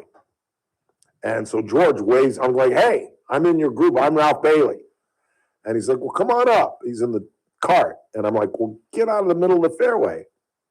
And he's like, come on up. And I'm like, I'm about to hit. Get out of the fairway. He doesn't move. I'm like, okay. All right. I'm going to put this in your back seat, Jack. And I crushed it, and it spun right and was in the trees. I was like, damn. And so George speeds back, picks me up. We go to pick up my ball, and I go, Mr. Culver, it's nice to meet you. I'm Ralph Bailey. Yeah, I know you're Ralph. And I said, why, when I was hitting, were you in the middle of the fairway? And he said, well, I looked on the card and saw that you were a 15, 16 handicap. I figured the middle of the fairway is the safest place on the golf course. Damn. So then later in the round, as I said, Rio Bravo, for those who've never played out there, is a really hilly golf course. Like that, what is that, 10, 11, 12 is straight downhill. And it's really bumpy. And so we're coming down 12. And George says, Ralph, I'm going to give you a golf tip. And George has been knocking down flags all day. He's a stick. He shoots in the 70s. I don't know if he still does, but this is literally 20 years ago. And I think he shot like a 74 that day. It's crazy. And so when he says, after about 7 or 8 holes, I'm going to give you a tip, dude, I'm like, please, I'm ready to write it down. And he goes, when you're playing in a cart, never put your beer in the holder. Always hold your beer, because if you leave it in the holder, the bumps and the bruises and the boo, by the time you pick up that beer is flat as a pancake. And at first I was like disappointed. I was like, I thought you were going to change my swing and boop, boop, boop. But then I was like, actually, that's the best tip I've ever got, because he's right. You leave that thing in that little holder off to the right of you in the passenger seat, and you don't pick it up, man, you take that beer, it is flat and nasty, and it's the last thing you want to drink. Love me some George Culver. I really do. But that's truly my favorite George Culver story. I'm playing with Alan Cornejo, Chris Zucchini. We're all on the first tee at BCC. And George, I'm getting some water to get ready to take off. And George is just hanging around the first tee. I don't know who he was talking with. And I said, hey, George, gave him a hug and start talking with him. And he goes, you about to play? I go, yeah, we're up now, as a matter of fact. And he goes, well, I want to check you out. And I was like, oh, Lord. And he barely talks a good game. Are you Zucchini? And he's like, yeah, I'm Chris Zucchini. Yeah, he talks about you, how you take all his money and blah, blah, blah. And so we throw the tee up, and I'm first to hit. George standing right there. And I'm like, just go in the air, please. Just go in the air. That's literally what I was thinking. Just don't top this all of a sudden or put it in the damn water, which is about 20 yards away, or snap it onto the driving range. Just hit it solid. And I hit the prettiest drive that got by the trap and boop, boop, boop, and walked off like I knew what I was doing. And George was like, damn, baby, you know what you're doing. Yeah, now. It's like, not really, but even a blind squirrel gets a nut every now and again. But I really, long time knowing George, and he's a really, really good guy. And again, I didn't get his number. Should have told him to get his number out there for your grandkids or your kids. Because if you've got a young kid, and when I was growing up, I've always told this story. My father, maybe because he knew the level of my talent, but he dissuaded me from being an athlete. He didn't want me to be an athlete. Even though my dad had a tryout with the Chicago White Sox, he didn't end up going because my grandfather was like, no, you're not playing Major League Baseball. But he was good enough where they asked him to come out to Savannah and try out. And despite that, he did not want me to be an athlete at all. I think that's changed in the 21st century. Oh, 100%. Because back in those days when I was growing up, Reggie Jackson was making $100,000. And that was like, oh, my God. You know what I'm saying? Those guys weren't making, $100,000 in the 70s was a lot of money. Don't get me wrong. But they weren't making life-altering money like these guys are now. You sign one contract in Major League Baseball, and you should be able to live on that for the rest of your life. Look what Edwin Diaz signed for. Granted, he's 31 years old, been in the league. He had a 1.63 ERA. He got 28 of 31 saves without blowing them, 98 strikeouts in 66 innings. But he's making $66 million over 3 years. That's crazy money. And I think that's what's created all these clubs and these travel teams. And I think it's much to the detriment of these kids, because now these parents wanting them to get into this, the kids don't play all sports anymore. You know what I mean? Like when I was a kid, and again, I was blessed to go to a small school where I could play anything and everything. But today, these kids, if they're basketball players, they play basketball. They don't play football. They don't play baseball. If they're baseball players, they play baseball. They don't do anything else. And I think that's too bad. But I get it. I've always said if I ever had a kid, I would tie his right hand to his side and make him do everything left-handed. Because if you're a left-handed pitcher, you can go 7-15 and make millions of dollars. There's a high desire and need for lefties in Major League Baseball. It's going to take our final break of the night. Real quick before we hit our break. Yeah, we got. Do you have an answer for why your grandfather wouldn't let your dad go to the tryout? Was it just because he didn't want him to be an athlete? Just wanted him to go to college. Okay. My dad was one of the smartest black kids in Beaufort when he was growing up. Makes sense. His chemistry teacher came to our house. My uncle told me the story. My dad's chemistry teacher came to the house, 1010 North Street, and told my grandmother and my grandfather, you got a diamond in the rough here. This kid is a math genius. I don't know where he got it. That's why sometimes I think I'm adopted. Or maybe the milkman snuck in before Pop. Because I have absolutely no math skills, but neither does my mother. And I'm mini-me to my mom in so many ways. It's unfortunate. God, I hope she's not listening. Are there any other of your siblings that are math whizzes? My sister was. My late sister was. Yeah, you and she's the spitting image of my father. Makes sense. My sister was about this color. I'm just saying she was black. God, I forget all the new black jokes I had. I had some new ones. I forgot. Right off and smile. You look like the Cheshire Cat. No, I had some new ones. Because when you put on tires? Armor All. Yeah, the Armor All joke's gotten old. The oil and the light one, though, gets me every time. That's the funny. oil light one is funny. My dad and sister were so dark, when they'd get out of their car, their oil light would go on. Just saying, they were dark-skinned black people. My mother didn't buy my dad lotion. She bought him Armor All. Just saying, he's a dark brother. But I had 3 new ones, and I can't remember them. Dang it. It's like you didn't share them with me, otherwise I'd be able to help you out on this one. I cannot remember. I had 3 new ones, and they were pretty good. When we go camping, my dad would stand up against a rock. We thought it was a cave. He's a dark brother. Just saying. Nothing wrong with that. Quick time out. The Charlie Kirk Show at the top of the hour. Tomorrow's Wednesday. We're going to talk NIL with Chad. Please stand by. Don't go anywhere. We still got till 6 o'clock. Just relax. We're going to talk with Chad Hathaway about NIL money tomorrow. And, of course, our former federal agent, Howard Marcus, will join us as well. In the meantime, you're listening to The Ralph Bailey Show on Newstalk 96.1 and AM 1180 KERN. We're streaming live at kernradio.com. News Talk 96.1 and AM 1180 KERN. It's the JR Show. So it looks like Prop 50 is going to pass. Go bust these out real quick. Whenever you're ready.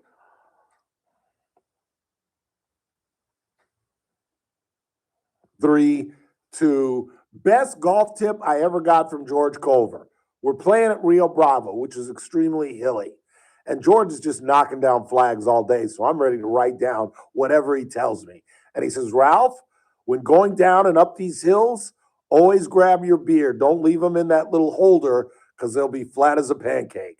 I was a little disappointed at first, but then I was like, that's the greatest advice I've ever gotten. 3, 2, it's that man again. Look what's coming up on the Wednesday TRBS. Well, it's a Wednesday, so our former federal agent Howard Marcus will join us, and Chad Hathaway is going to join us. We're going to talk NIL money in college, all that, and me at 3. It's TRBS, News Talk 96.1 and AM 1180 KERN. I'll see you at 3. I hope. 185 million consumers and 1.5 million healthcare professionals, CVS Health holds a trusted place in healthcare. By simplifying care and improving health, we're helping people get the care they need. Learn more at cvshealth.com/investor day. Progressive knows there are some surprisingly expensive things in life, like frames. Because you found a classic 70s concert poster. But when you went to get it framed, you realized the frame will cost about 4 times the amount of the poster. Which is actually absurd because no one will be looking at the frame, and if they are, then you severely overestimated how cool this poster is. But then you remember by switching your home and auto to Progressive, you could save hundreds and put it towards a classic 70s concert poster in an absurdly overpriced frame. Progressive Casualty Insurance Company, affiliates, and other insurers. Not available in all states. If you love to travel, Capital One has a rewards credit card that's perfect for you. With the Capital One Venture X card, you earn unlimited double miles on everything you buy. Plus, you get premium benefits at a collection of luxury hotels when you book on Capital One Travel. And with Venture X, you get access to over 1,000 airport lounges worldwide. Open up a world of travel possibilities with the Capital One Venture X card. What's in your wallet? Terms apply. Lounge access is subject to change. See CapitalOne.com for details. Texting privacy policy and terms and conditions posted at radiodirect.com/privacy. Texting enrolls for recurring automated text marketing messages. Message and data rates may apply. Reply stop to opt out. Text help for help. Consult a doctor prior to use. Wow, you look amazing. What have you been doing? You've heard of Ozempic, Wegovy, and the other GLP-1 medications that are all over the news, right? Well, I found this great company called Zelfie, and if you qualify, you can get medications like Ozempic and Wegovy and other GLP-1s at 80 to 90% savings without insurance, all 100% online. Wait, I can get GLP-1 medications for 80 to 90% less and do it all online? No long wait at the doctor's office or pharmacy? Yes, Zelfie can provide semaglutide and tirzepatide, the active ingredients in Ozempic and other expensive GLP-1s, for 80 to 90% less and shipped direct to your door. Amazing. How do I get started? Just send them a text. Text SLIM to 797979 to get started today with Zelfie. Get the same active ingredients in Wegovy or Ozempic for 80 to 90% less, 100% online. Don't wait. Text SLIM to 797979 right now for your exclusive offer. Text SLIM to 797979. That's SLIM to 797979. These statements and products have not been evaluated or approved by the FDA for weight loss. The Armstrong and Getty Show, weekdays noon to 2 on News Talk 96.1 and AM 1180 K.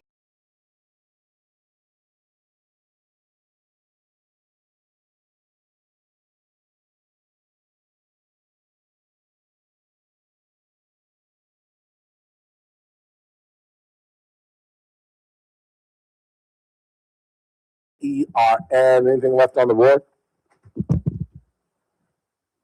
He said stumbling across his microphone. Huh?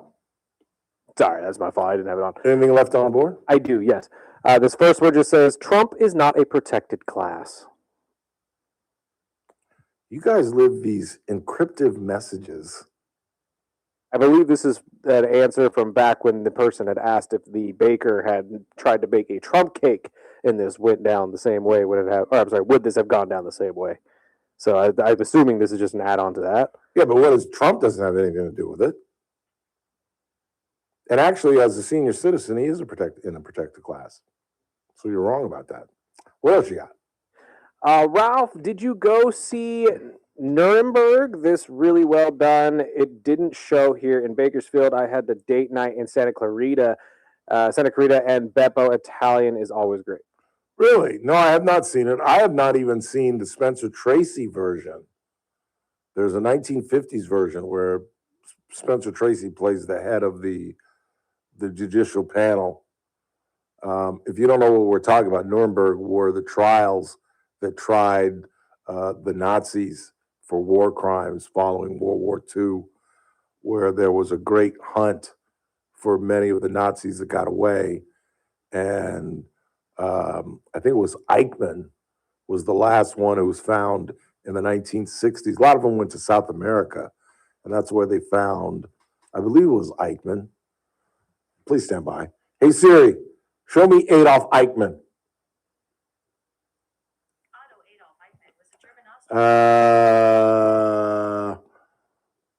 Yeah, it was Eichmann. Was a German-Austrian official of the Nazi Party, an officer of the convicted war criminal, one of the major organizers of the Holocaust. He participated in the January 1942 Wannsee Conference, in which the implementation of the genocidal final solution to the Jewish question was planned, which, by the way, what I just read very hastily, the Wannsee Conference, is a great motion picture that I've alluded to before called, look up Kenneth Branagh, Stanley Tucci movies. The Final Decision? No, that's not what it's called. Conspiracy. And it's based on this actual conference where that's where they met.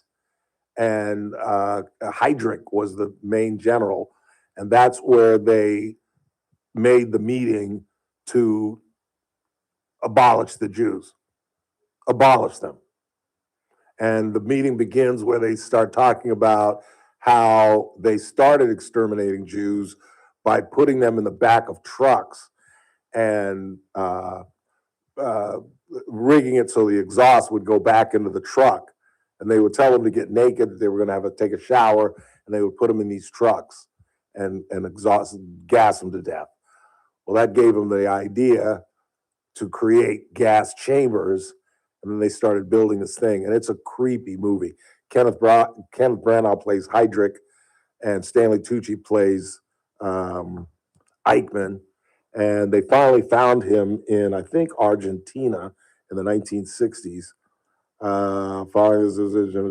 He was captured and detained by the Allies but escaped and eventually settled in Argentina.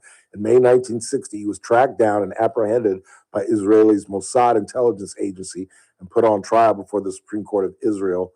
So I'm wrong. It wasn't because Nuremberg was in the 50s, so I couldn't be wrong, right?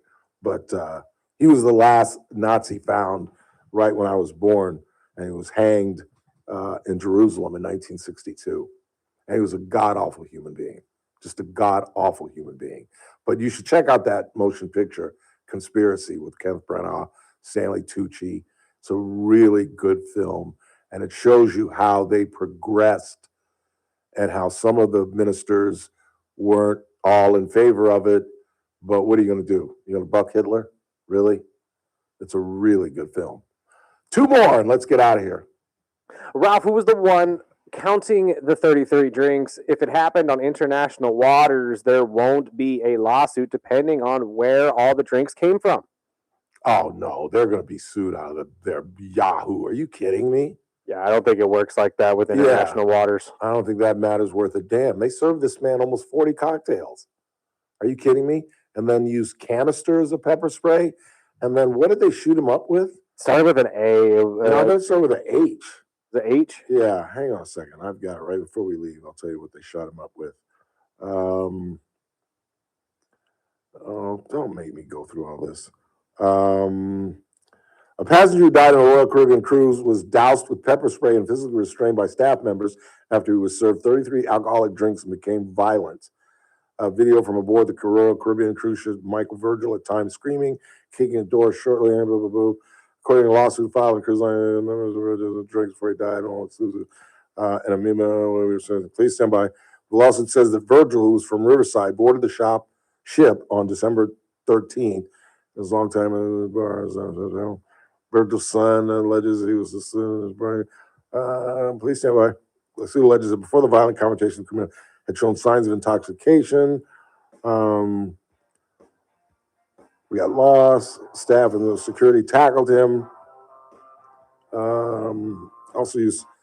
Staff also used several cans of pepper spray and injected him with the sedative haloperidol. You can't do that. You can't do that. Just inject somebody with a sedative? You can pepper spray him. You can tase him. But you can't put a shot after 33 drinks and canisters of pepper spray. Oh, that family is going to own Royal Caribbean. I don't give a damn if it was in Lake Truxton. I got to get out of here. Got to go to bed. For Chris Burdick, I'm Ralph Bailey. That's what's really going on. Rob, to you tomorrow.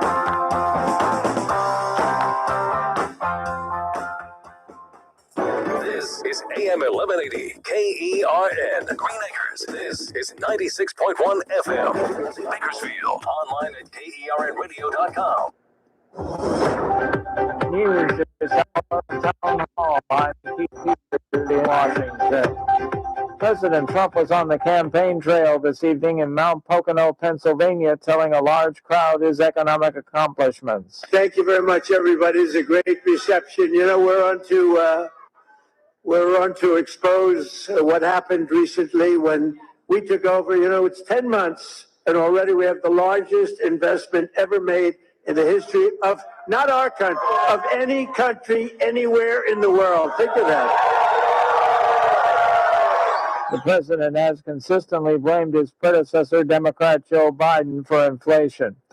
Senate Republicans have finally landed on a plan to tackle expiring Obamacare subsidies to counter Senate Democrats, but both are likely to fail in a vote set for later this week. Details from correspondent Bernie Bennett. Senate Majority Leader John Thune announced Tuesday that Republicans had coalesced around a proposal from Senators Bill Cassidy of Florida, who chairs the Senate Health Panel, and Mike Crapo of Idaho, who chairs the Senate Finance Committee, to counter Democrats' legislation. The Senate is set to vote on the dueling proposals on Thursday.